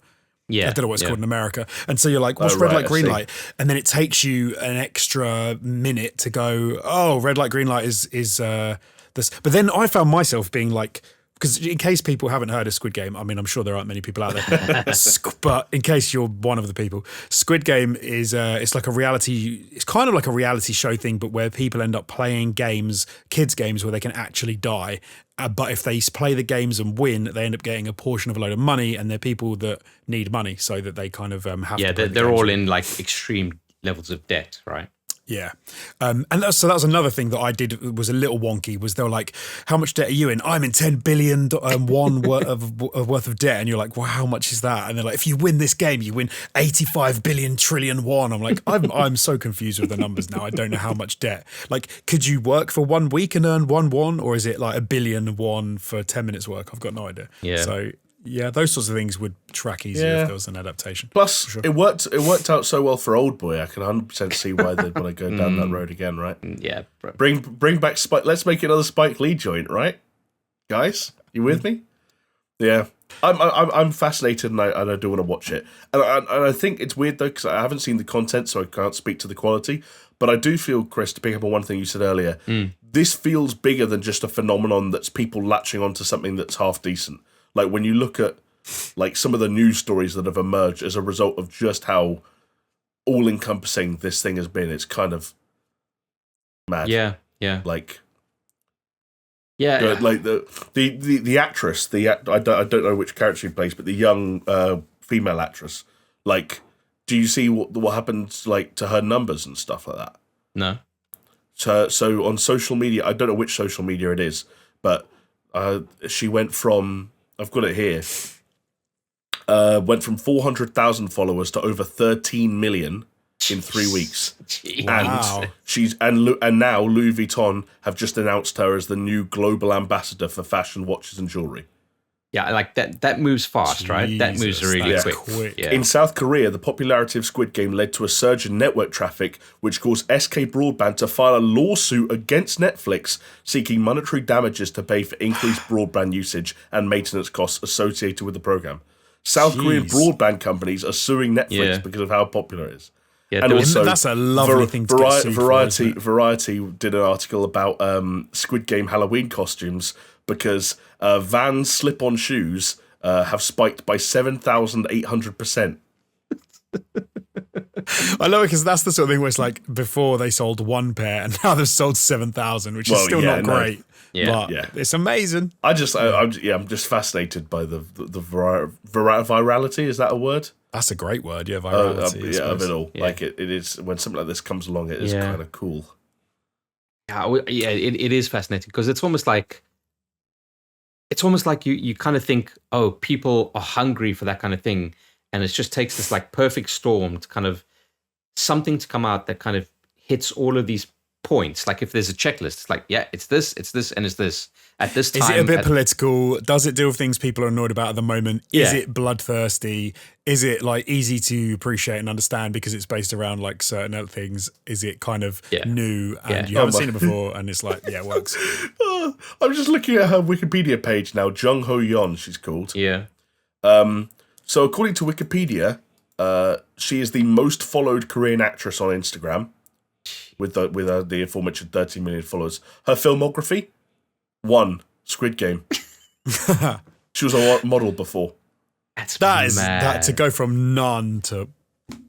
It's just weird though. So we saw you, Chris. You're saying about the secondary characters, like they're very pantomime. I do find when you're watching something subtitled, it's like with Squid Game. I don't think I know how good the actor or actress is in the same way. No, dude, you'll know because like instead of like delivering a line, they kind of give a wink and then they go, oh. No, I know you know the difference their eyes between... like, come on, man. You know the difference between pantomime and serviceable, but I couldn't tell you if I watched the Korean Daniel Day-Lewis versus the Korean Tom Cruise. I couldn't tell you which one was which if I was watching the subtitles. Like it's too. Do you know what I mean? They're both acting. They're both doing fine. If someone said to me, "Oh, that guy just plays as himself in every film he's in, and he runs a bit," and they're like, "Yeah, no, this other guy is the greatest actor of all time." Okay, like, but that's tricky. I get what you're saying, but that's maybe not like relatable, because if you take it relatable, it's like, okay, it's the next Mission Impossible, okay, and Tom Cruise is obviously the main character, and as a secondary or even tertiary character comes in, like let's say, I don't know, a chauffeur driver, but the chauffeur driver comes in and says, "Oh, you are here. Please get into my car so I could drive you over there. You know what I mean?" No, I'm talking about this character, the actress Jamie's talking about that, saying she's now she's the biggest South Korean actress. Yeah. I should say, like, the 13 million number's already out of date. She's actually on 16.5 million now. So what I mean is she might be crap. Like, she might be a crap actress. And South Koreans are there going, "This girl's terrible. Why are all these people following her?" Yeah. Do you see what I mean? Like, obviously not the pantomime guy. It's just such a fascinating. What's the film? Samurai Cop, where it's like, oh right, yeah. Bingo. Like if that was in another language, would you know? Yeah. The dude in the background going, yes. Like the cutaways in that film. If you haven't seen Samurai Cop, watch some Samurai Cop. It's amazing. Yeah. Yeah, but anyway, that's been me, fellas. I'm hoping that next week gets a bit better. I'm hoping to stream tomorrow on Friday, in fact. And, nice. Very nice. Probably get my arse handed to me trying to deal with some Four Kings. Not looking forward to it on Dark Souls. So rather Four Kings than Four Candles. Wow. Okay. Definitely rather you than me, mate. I'll try and keep mine brief because I haven't played anything new either. We are such a great gaming podcast. I know, right? Proper good. Well, I have played something, but I've been playing Ghost of Tsushima, PlayStation 5 Director's Cut, and that's not new because everyone's already played it, done whatever. It continues to be wicked, and I think I'm getting there. I think I'm getting near the end now. Nice. And it's still wicked. But something new that I have checked out this week, and I've watched, on 4 episodes, I've watched, is Y: The Last Man, the series that is on Disney, I believe it's on. I don't know. I can't remember. I'm not sure, Jonesy. I think it's Disney. I can't remember. No, I'm not. No, to your question, I'm not sure. He's not sure if it's The Last Man. Y: The Last Man. Yeah. Oh, yeah. Why? Yeah, I don't know why. In the UK, it is on Disney Plus. Yes. We talked about it before, I think, because Chris, you and I have both read the graphic novel and we both liked it, and so we were looking forward to it coming out. See, I stupidly started Squid Game because I forgot about Y: The Last Man. Do you never do 2 series at the same time? I try not. Well, no, because I do, but I've got other series on at the same time. So oh shit, okay. I do multiple series. Yeah, you can't pull a Jonesy and just keep on building. You got to finish them at some point. No, see, I do finish series. I'm better with series. I get to the end of them. I'm really enjoying it so far. I think I'm like I said, I think I'm 4 episodes in, but I think there have been 6. It's been a few years since I read the graphic novels, so I can't it's not like I'm going to be going, oh, well, that's not exactly how it happened. But no, so far I think it's good. Like the acting is really good. The story works. I didn't see any, but I assumed there was going to be like a big fight between people online saying, oh, they've ruined it because they've done it. But from what I remember, it's actually pretty. It feels like it's in keeping with the story of the graphic novel, and the actors or the actresses. Not really many actors in it, obviously. The actresses have been nailing it. As really enjoying it. I think it's been. I haven't really heard anything series. on it. I think because it's okay, because it's good, and people haven't been pissed off with it. Then it's kind of just slipped under the radar a bit. Yeah. For Right, example, I like see. I imagine that I could imagine there'd be people saying, "Oh, what's the world just going to be perfect because there's all women and there's no men?"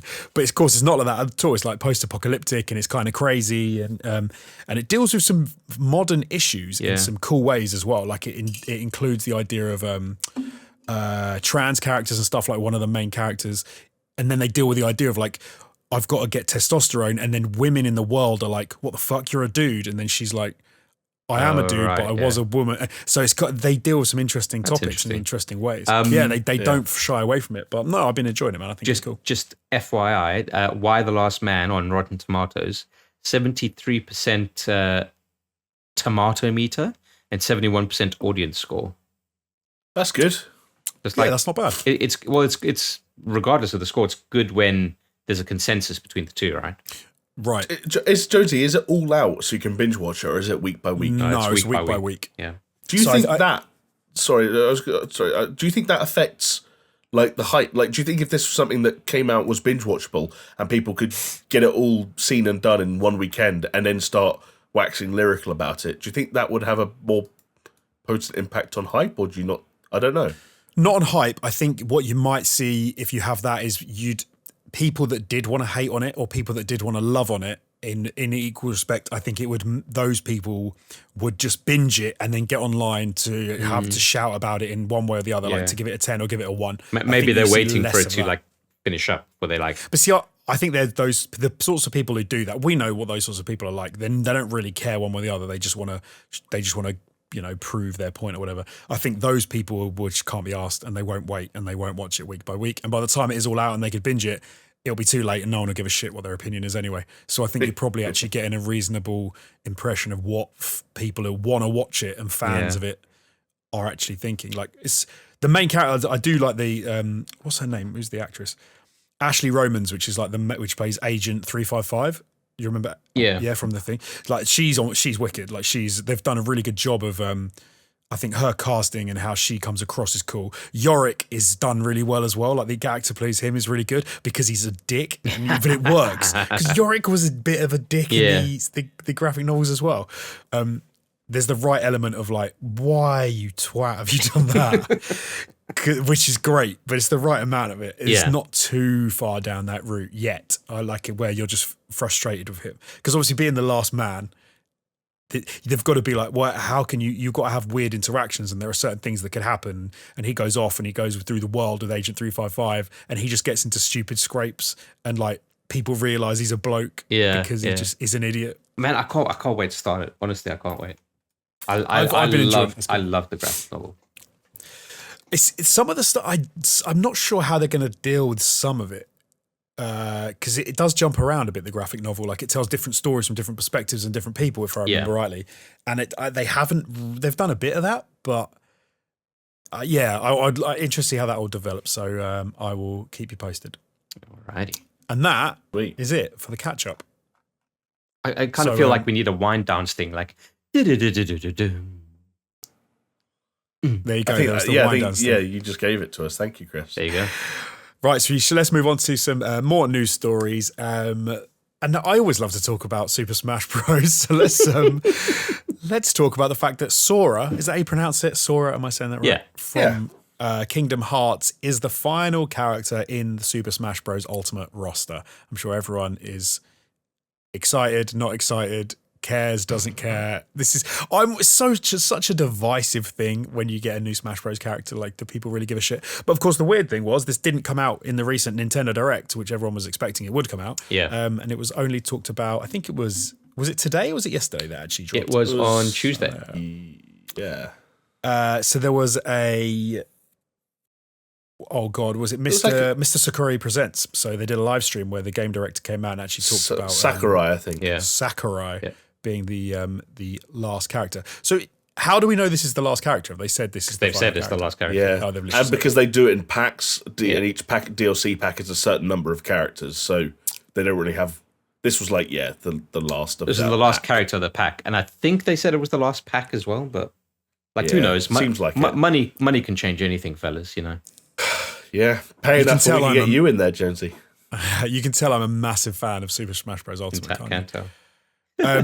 But the pressing question is, let's forget Sora, because I don't know who Sora is because I never played Kingdom Hearts. Who would you boys have liked to have seen to be the final character to be revealed in Super Smash Bros. Ultimate? It's a good question. I reckon Mr. Bean. Mr. Bean. Yeah, and his Smash Ultimate would be his Reliant, like his mini car comes out and a Reliant Robin comes out and they just chase each other around, and then eventually the Reliant Robin just falls over onto a character and just completely wipes them out. You're right, though. There's so much room for slapstick comedy there that I'm annoyed they haven't done them. Like, where's Mr. Bean? We need more Mr. Bean in our gaming. Mr. Bean? I don't know. Like I think like, because they do have some left field choices, but then the whole kind of meme is like, a fighter with a sword, which is technically what Sora was as well. It's like, God, okay, yeah, another fighter but with a sword. This time it's a key. Oh, but like how cool would it have been to have like Homer from The Simpsons? Yeah, that would have been cool. That would have been. I don't know. Is that not too left field? Would that be? I mean, have you seen some of this roster? Yeah, I'm literally looking at it right now. I think the reason that like Mr. Bean and Homer kind of make my eyes light up a little bit is not a question of how left field they are. It's that I think that Smash Brothers, especially in the kind of the DLC campaign they've been running alongside Ultimate, they do a lot of cool things with the characters they get in, and there is a lot of fan service there. It's just a lot of it hasn't really been for me. Like whether it's Sora, whether it's Banjo and Kazooie, or whether it's Steve, Joker from Persona, sure, even Bayonetta to a certain extent, like characters like that. But basically everyone other than like Snake, for example, Solid Snake, I should say. Yeah. Right. Like I love that they do things that are references to the series or the franchises they're from. I love that they tie everything back to that stuff, and I hate that it doesn't mean more to me. But like all of a sudden, if you put the Homer Simpson in there and everything's a throwback or a reference to the series and like something that's key to Homer, then all of a sudden like there is more of a connection there for me than there is with Sora. But then it does also kind of like start. You talk about Homer, it does start going to like the Nickelodeon fucking brawl. Yeah, which you know what, I think that's a genius marketing move from them, and I don't know about that thing as a game, but everything about it otherwise makes sense. Yeah.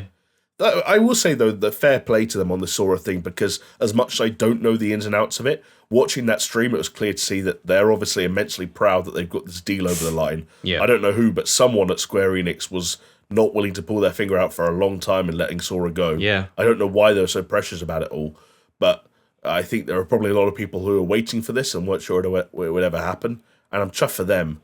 But, yeah, it should have been Homer. Simple as that, really. Yeah, I'd have liked Homer. Like one of the Guardians from Breath of the Wild, like Rivali would have been cool. Just because that's keeping in their kind of like wheelhouse of things that they've got. It's maybe not as interesting as saying, oh, it's a character from another game or another. Well, that could have been a base roster edition. Yeah, exactly. If you think about it. I would have liked it if it was just that L-shaped block from Tetris. From Tetris, that would have been good. I'm more of a T-shape myself, but that's just biologically how I was born. So I just got to. Yeah, what can you do? Got to work. They say that 90% of them are bent in some way, shape, or form. Yeah. I don't know what you do for his powers or abilities. It's kind of a dead end. But like, well, in fact, they basically. I was about to say BJ from Wolfenstein, but then I remembered that they added the Doom guy as like a Mii skin or a Mii character or whatever the fuck those things are. I don't really know how they work. Yeah. But that's cool. Loads of people were hoping for Master Chief, which could have been interesting. Master Chief would have been cool. I think the thing I like about the Doom guy in there... I just thought of my favourite one. Go on. Sorry to interrupt you. No. Kratos. Would have been good, except for... PlayStation All-Stars? Yeah, PlayStation All-Stars. Which again is like because that had Kratos, that had Big Daddy, infamous guy, that had Big Daddy, that had Sly Cooper. Probably Crash Bandicoot. What about Sonic? He's already in there. He's in there, buddy. Yeah. There's some non-Nintendo characters that are like default now. Oh, he is there. I literally got the list in front of me, and I looked through it, and I hadn't seen Sonic, but I have just seen Sonic now. Said Sonic. Yeah. That's a cool one. The big thing, obviously, is loads of people were hoping that the meme would come true, but there would have been Waluigi, which I would have liked them to have just put in Waluigi just for like the fan service of it. Like not as the final one, but like imagine they were like, here's the final character, and it's like, oh, by the way, here's Waluigi because you've been asking for it. It's like, okay, cool. They almost worked themselves into a corner, They should have right? done that. They worked themselves into a corner where like Waluigi should be in that game, but at the same time he can't be like the big grand reveal final piece of DLC.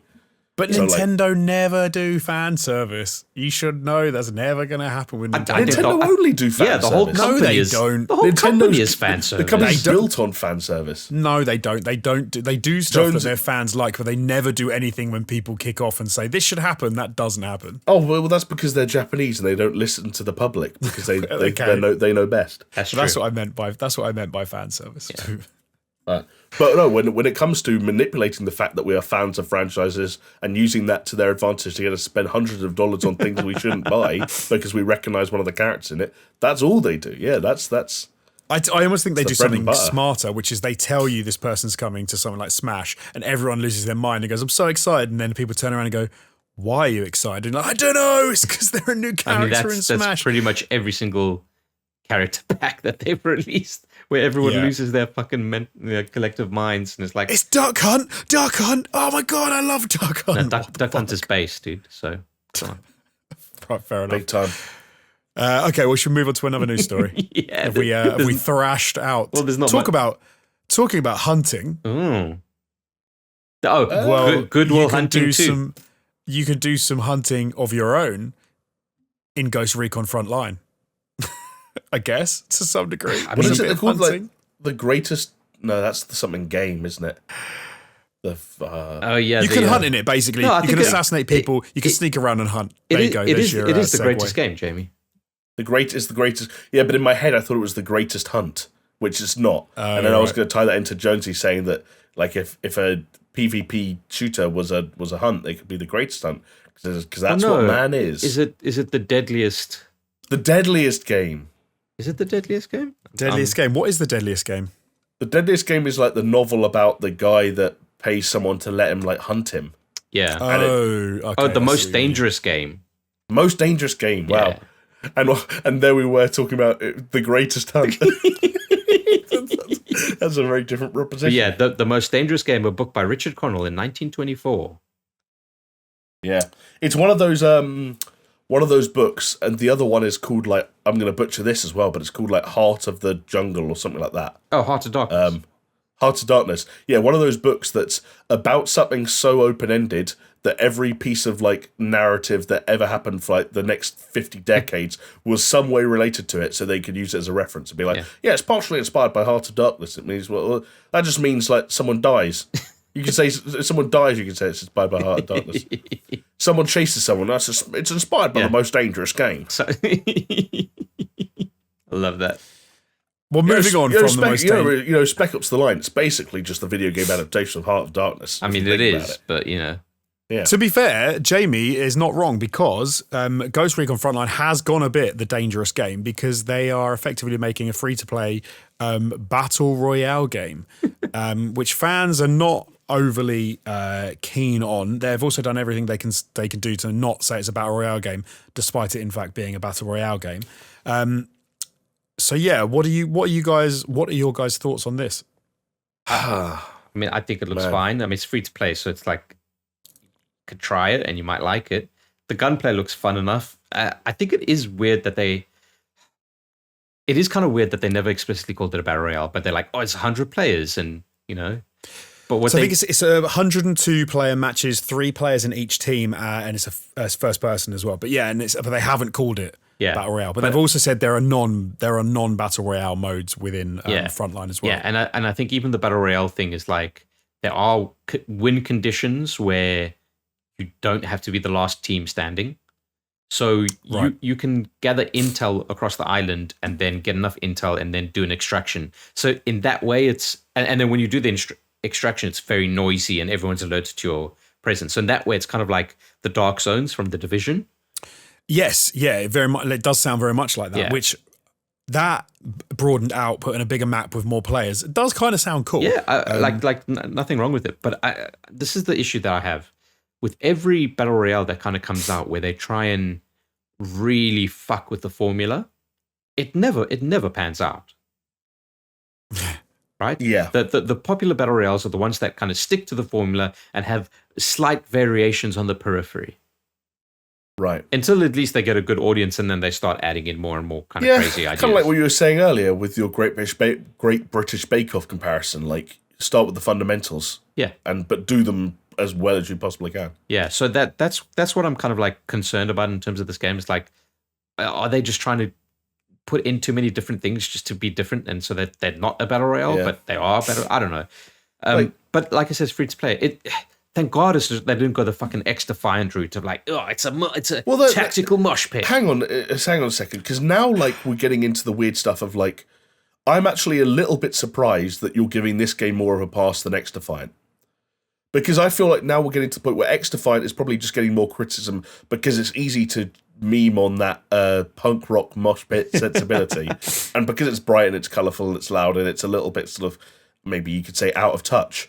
Yeah. But I think, like, I remember when we were talking about X-Defiant, one of the issues that you had, Chris, was it's not Tom Clancy. Why Tom Clancy's. This is even more frustrating for me because it's not just why Tom Clancy, it's why Ghost Recon. Right. Like when did like the squad-based tactical shooter where like, you know, I think about some of my favorite gameplay elements of Wildlands specifically. Yeah. Let's turn a bit of a blind eye to Breakpoint. When did that like become befitting of like this sort of like PvP multiplayer style? Well, like some of the clips I was watching from the gameplay, I mentioned one to you guys earlier where there seems to be some guy who's kind of like a scout-based character. Yeah. And one of the things he can do is drop in like a platform from out of nowhere that he can then climb to get like an area. And it's like it's a neat idea, but I nothing that I was watching connected with Ghost Recon to me. Yeah. And it's like, hang on a second, like if you just call this it's Tom almost Clancy's a bit Metal Gear Solid Frontline, 5 in a weird way. Call it Tom Clancy's Frontline. Like what's the difference? Yeah. No, I you know what, I completely agree with you. I'm not disputing that whatsoever. I do think it is a easier digestible pill than what X-Defiant was, because X-Defiant was so different. Whereas this is like, if they say, oh, well, you've got squads and there are some like tactical considerations to what you're doing, you're like, okay, it's a bit of a stretch, but I can see how it's a Ghost Recon game in that but also like, what, like, and maybe this is me being a bit too harsh because I know Ghost Recon has successfully implemented some PvP modes in the past. Like we played some Breakpoint PvP, but like that was never the point of the experience for me. And I feel like that, that you think that classic open-ended stealth scenario, which is you approach a camp or a base or an outpost, and there's a certain amount of people in it, and if you kill them all, then you've cleared it. Yeah. And, it's Far Cry, it's Metal Gear. And I love those in Ghost Recon, though. And I had amazing times playing Wildlands where, like, one guy would be up in a hill with a sniper and another guy would be down on the ground level with, like, and you're just approaching. And I get that they're trying to do that. They're keeping it squad-based. They're giving characters and subsequently players different roles, which I think players naturally tended to when they played Wildlands and Breakpoint. Yeah. I don't have much hands-on time with previous Ghost Recon titles. I played a bit of Future Soldier, but I don't really remember it that well. But once it got to the actual combat, I think PvP combat, especially in a first-person scenario, which is what the entirety of what they showed gameplay-wise in this reveal, always sort of like boils down to the same shit. Which is that if you put 4 people like face to face against each other in FPS, there's nothing tactical about it, baby. Yeah. It becomes a fucking shit show. It's people firing all over the place. The time to kill is either too fast or too slow. You want to get res, but they can't res you because if they res you, they'll get shot while they're resing you. You hate each other. You quit. Should we drop back in? No, I've got to go to bed. Yeah. But I think they're probably trying to, like, all the stuff that they're shoehorning into the formula is coming with that tactical mindedness in it, if that makes sense. Not that it's right, but like the fact of, oh, you can win a match by like gathering intel and extracting, or you could win a match by not gathering any intel and just hijacking the extraction. Yeah, right. I hope that stuff mixes it up. I'm just a little bit bummed out that like that more and more Ubisoft franchises seem to be not going in directions that I like. that they're meant to. Like Valhalla was my least favorite of the sort of like rebooted and refreshed RPG themed Assassin's Creed games. Yeah. Far Cry 6 I haven't played yet, But you guys know that I've been on this podcast talking about how I think Far Cry needs a huge breath of fresh air, and by most accounts, it has not got one. Yeah. Then, The Division, it hasn't been formally shown off yet in terms of gameplay, but The Division's going free to play. Ghost Recon's going free to play. Yeah. How crazy is it that it's at the end of 2021 and the most exciting thing Ubisoft have coming up is Riders Republic? Yeah, it's mental to me. It's absolutely mental. I'm not even sure I'm not a Rainbow Six Siege fan, but I'm sure there are Rainbow Six fans out there that are looking at that, whatever that game's called. Extraction. Yeah. and probably scratching their heads too. I'll give it a go, but I'm just not sure about it all. I'm not convinced. It does feel like Ubi have made a few weird decisions. I mean, they could come out well, but at the moment, they seem kind of odd. Well, and you said, Chris, them being free to play gives us an in at least, but they're still strange. But you want to talk about strange, okay? They announced and showed off X Defiant, okay? A free-to-play squad-based game. Yeah. Multiplayer game, okay? Yeah. They've got Division Heartlands, which we've seen leaked footage of. Yeah. All right. A free-to-play multiplayer squad-based game. Yep. Right. Now they've got Tom Clancy's Ghostland, a free-to-play multiplayer squad-based game. All three of those games are unproven. All three of those games are in active development. All three of those games are going to come out, and that's their slate. It's almost like saying, I've got 3 eggs, and I'm going to make 3 fried eggs. But I don't know if the fried egg that I'm going to make is going to work out. But I'm not going to make one and see how it pans out. I'm just going to make all of them. But okay, let me play devil's advocate a little bit and say maybe Ubisoft knows something we don't. And one of the issues that one of the things they've noticed is that the audiences for these types of games, whilst they seem kind of similar to us, are actually quite different spheres in the gaming world. And they've looked at it and they've said, do you know what? We can grab multiple audiences with very similar games, with similar assets, with teams who can work together to keep the games in production. We don't need to go like crazy over here, like with Riders Republic is obviously something totally different. Yeah. So we don't need to like do totally different games all the time. We can keep things in a similar wheelhouse. We can support all of them at the same time, and we can get a much bigger audience by covering all of our bases. What do you think to maybe that like they're trying to do that and they're trying to be this actually quite a smart play as opposed to a bit of a weird one? Still Chris's analogy still sticks. Then you're just praising it rather than like criticizing it. I'm saying, but that Chris is saying, why would you do 3 games that are very similar? But I'm saying maybe they're not so similar in the gaming. But it doesn't matter. They are the same. Like they might be different, but it's still like the same ingredients. You're still making 3 cakes with the same ingredients. Can I give you another like a cynical take? Yeah, like you using Chris's eggs thing as an example. Yeah, The reason they're doing these 3 eggs at once is because they tried 1 egg before and it came out wrong, and they think the reason it came out wrong is because the shell was the wrong color, which, like Chris said, is Hyperscape. So now it's like, well, what if we do that again 3 times over to hedge our bets, and all 3 of them are attached to some kind of recognizable license or property in some way, shape, or form? It's the fucking Principal Skinner thing. Again, they've made this game, and they're like, is this game bad? No, it's the children that think the game is bad. They think the children are wrong. Like Hyperscape had enough attention and players in the very early stages that if it was good enough, and maybe people could disagree with me, but I kind of think if it was good enough, it would be okay. Yeah, because it's very rare that like genuinely amazing games with innovative ideas die too early or too young. Like it doesn't actually happen that often. Or is it that Ubisoft are more like we spoke about in the Full Frontal? They're more like Kellogg's, who have said, right, we've made cornflakes, and now we want to make something else. What are we going to make? Should we make something completely wacky? No, because we are a competitor of making a kids cereal. Why don't we just cover the cornflakes in sugar? Because people will eat them. We'll call them Frosties. Perfect. Now what we're going to do for the health nuts, we need something for the health nuts. I know what we'll do. We're just going to take a little bit of the fat out. We'll call them Special K. They'll taste like crap, but now we've managed to we've got the same product basically 3 times that are probably made on the same production line. We'll call them Special K, cornflakes and Frosties, and we've just got 3 completely different markets with the same product. But do you know what? Do you know why I'm bummed out as a Ubisoft consumer, as opposed to being a Kellogg's consumer? Is because you just went straight from cornflakes to Frosties and then special and so on and so forth. Ubisoft, whether it's Ghost Recon or whether it's The Division or whatever it is, those were series that had legitimate entries that I very much liked that they could potentially now be moving away from. Hey, you want to talk about that? Then you talk about Splinter Cell, my friend.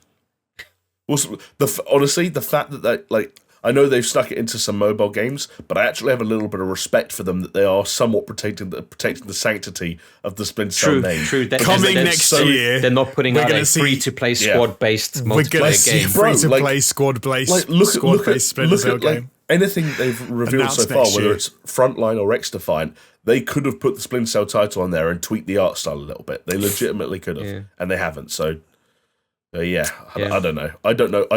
You combine this in with the fact that the last Assassin's Creed rumor we had was them making some fucking metaverse, I'm just and all of a sudden, I don't know why, but the most exciting Ubisoft property for 2022 and onwards is the fucking Avatar game all of a sudden.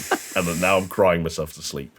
Because I want to love Ubisoft games so much. Did you guys see that tease that's in Far Cry 6 for potentially a new game? Yeah, there's a QR code, right? Yeah, it's a QR code that you scan in the game and it plays like a video. And it's weird because it kind of seems that the region is the same as Far Cry 4. Was it Kiryat? Yeah. Sounds about right, yeah. And not only that, it does also seem that it's a multiplayer game of sorts when people have kind of distilled what's happening on there. So could that potentially be then a 4th fucking online multiplayer game? Maybe not squad-based, but still, Part of there is a scary thing that goes through my head, which is I've sat in meetings where people have said, look, admittedly, I'm not talking about, it's not multiplayer in our instance, but where people said, look, the future is da-da-da-da-da-da. So, for example, the future is personality-driven content, right? We've been in meetings where and then everyone tries to take everything personality-driven content. There is a chance Ubi have all been in the same meeting, no matter what division of Ubisoft that is, and they've said, the future is online multiplayer games. And they've said, well, we can turn every product we've got into that. We just need to tweak it and add this and do blah, blah, blah. And then they can turn Assassin's Creed, we can turn Far Cry, we can turn Splinter Cell, we can do all of those things with those games as well. It's just that is a little bit scary. It's just mad, man. What even is Ubisoft these days? It's a good question. What is Ubisoft? I don't know. I hope we get an answer in a year's time and that they reveal to themselves to be a company that uses these free-to-play vehicles to support the premium content they continue to produce, and they make more radical decisions with them, and they take more time with them. And this is them saying, hey, now instead of Assassin's Creed coming out every year and being the same, Assassin's Creed will come out every 2 or 3 years, be radically different, and in the meantime, here's free-to-play things that can make us money. If that's the plan, then maybe I can come around to it. But you got me feeling bad that I'm giving it such a pass as I am now. But you do make some very valid points. No, but also you're right in that there's no reason to watch this Ghost Recon Frontline reveal thing and shit all over it, because fundamentally it's definitely not an X-Defiant release. Reveal. Like you said, it looks like a solid upcoming free-to-play game that will probably, based on the studio, there's decent reason to believe that it have solid backing and support and maybe a fair level of polish, and there's no reason to not give it a go. I think it's just the bigger picture here that's a little bit dicey. Yeah. Depending on 100%. Yeah. 100%. Yeah. I do. Do you know what would be quite an interesting? I was thinking, was saying about how you can't make a battle royale game tactical because the shit hits the fan the second the one team meets another team. Yeah. I tell you, it would be quite a cool little mechanic they could have, but it would be obviously you could work around it. But if your microphone cut the second you died, so that you couldn't tell your teammates, I've just been stabbed in the side of the head and I'm dead.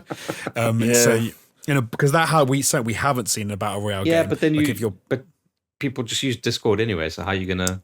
So you could You can't absolutely police just that. work around. But then, George- like, look at Among Us or something. You know, there was issues with that where people, if you wanted to play the game properly, then people did kind of stick to the idea of, you know, Yeah. when you're dead, you don't talk, kind of thing. So Like, if people were willing to role play it, but then Among Us requires people to play the victim at times, which is like to go about the game knowing you're not the protagonist, essentially, and to die when you die. And no one wants to do that in a first-person shooter. And I think the issue is that sometimes is the games that are very good at succeeding at tactical action combat. Well, that sounds like I've just made up some like Kojima-esque like tactical action combat. No, you've done an Ubisoft with a tactical game with a punk rock aesthetic. Yeah, exactly. To make like basically what I'm saying is I think good feeling tactical action games are like at their best when they make you feel smart, right? Yeah, 100%. And it's very easy to let a player feel smart against AI, against NPCs. It's very hard to make a player feel smart against other players because there's a statistical chance that those people will be smarter than you. And whenever you are not the smartest person in the room in a tactical action game, it doesn't feel tactical anymore. that is a bloody good point to finish up on that story about Ghost Recon Frontline. And from one tactical action game to another, because we have some confirmed rumours. I love the confirmed rumours, which is that... well, I'll tell you what, I'm going to mention this first. Metal Gear Solid 3 remake might be a thing, and Kojima may well be working on it and helping it to be made. That is not a confirmed rumour. That is a rumour. So... No, but you got the name wrong, Jonesy. The level of the rumour. But you got the name wrong. Sorry. It's Hassan Karaman. it's Hassan Karaman. So yeah, there is a couple of leaks, but yeah, let's touch on the Metal Gear Solid 3 remake first. So that is Snake Eater, which I never played Snake Eater, I must admit, unfortunately.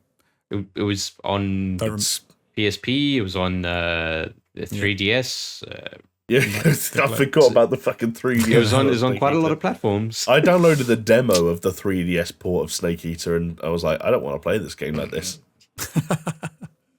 But the rumor is that he's a consultant, right? It's not that he's outright working on it. It's that they are, which kind of makes sense. This is the weird territory when you mix confirmed rumors with Hideo Kojima, because Jamie and I have conflicting, I want to say opinions, but like we're conflict.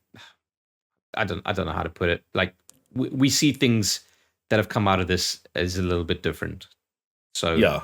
It's tough to kind of get on the same page on it, I think, because he's a slippery eel, or Kojima.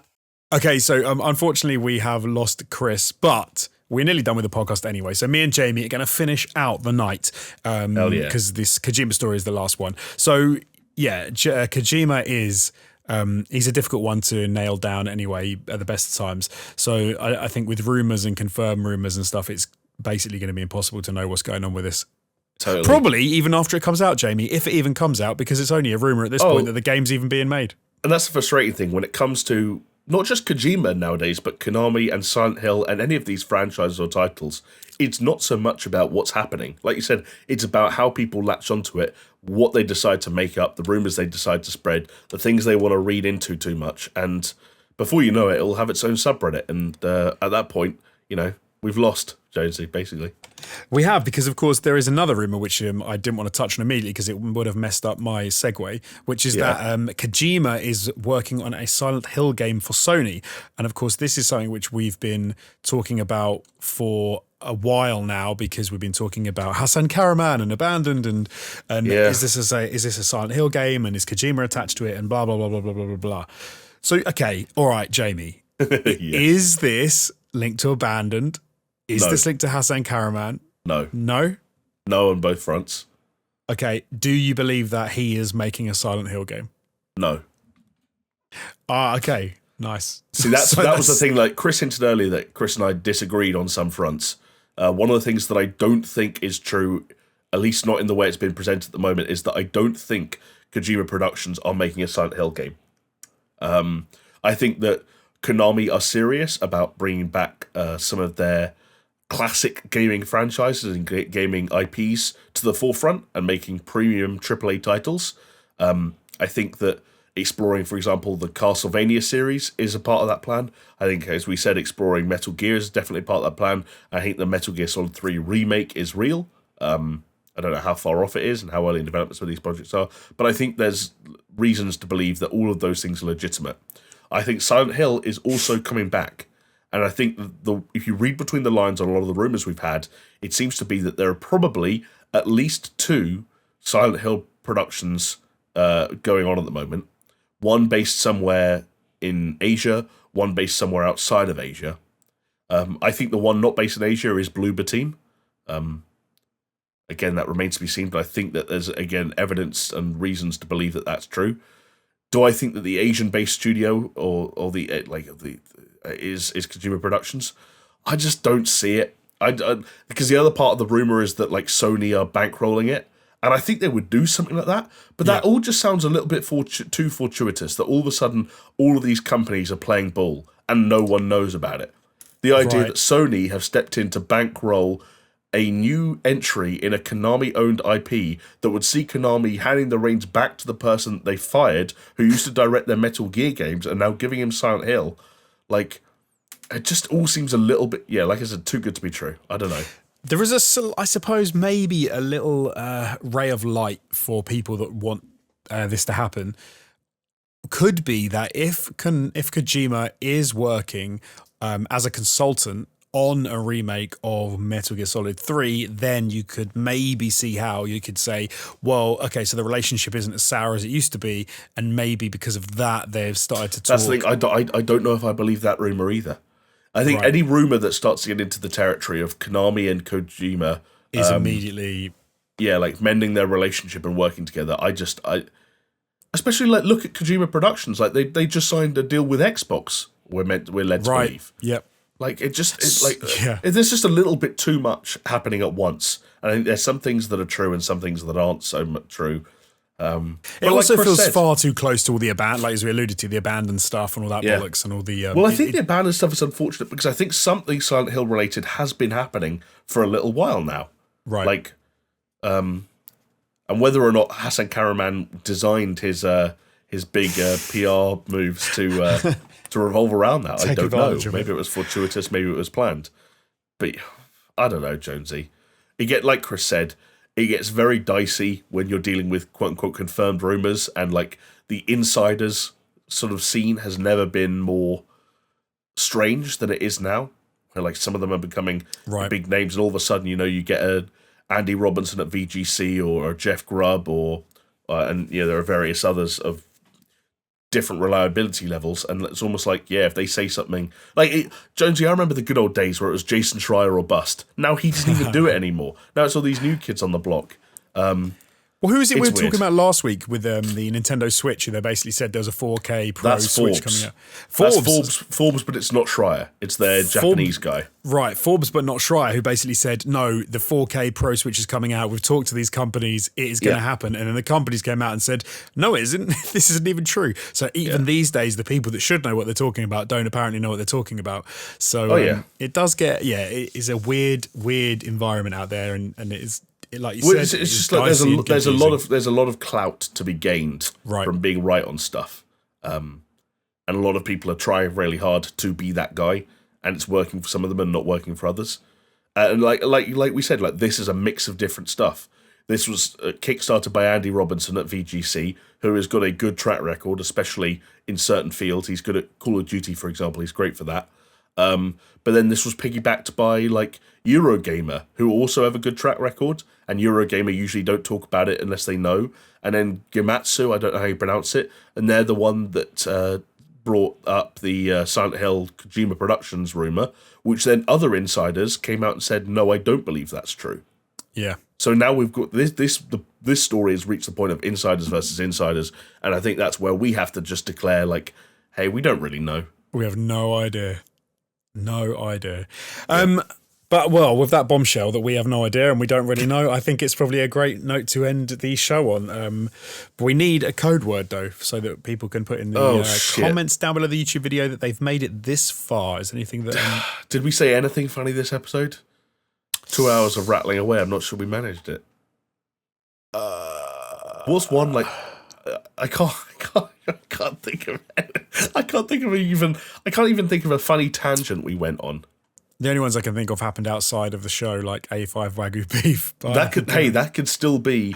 You could do a double whammy of saying the code, or what do we call it? The message is A5 Wagyu beef, and as a supplementary thing, you have to guess what it refers to. There you go. That's perfect. Yes, if you would like to have a little stab at what you think A5 Wagyu beef that we were talking about before the show is in reference to, it's not in reference to Wagyu beef. I'll give you a little hint there. But put that in the comments down below. Can I do an alternate one? Sure. They can also type in, no one does it like they do it in Papua New Guinea. Or you can put that as well. And you have to guess what that means as well. Yes. Thank you so much for joining us. Jamie, thank you for being here. Chris would have said thank you, or would have said thank you to him as well if he was still here. But like I said, we lost the connection right at the end. But we will have him back with bells on next week. So that's it. Join us next week, the Super Show podcast. Reach out to us on Twitter at Super Show Pod. You can find us on the what's it called? PaisleyRadio.com Thursdays and repeated on Mondays and on all the I really need to fart. Podcast platforms. Don't do it yet because we're not quite finished. I'm saving it as hard as I can. We are finished now. See you later. Good night. Bye. Bye.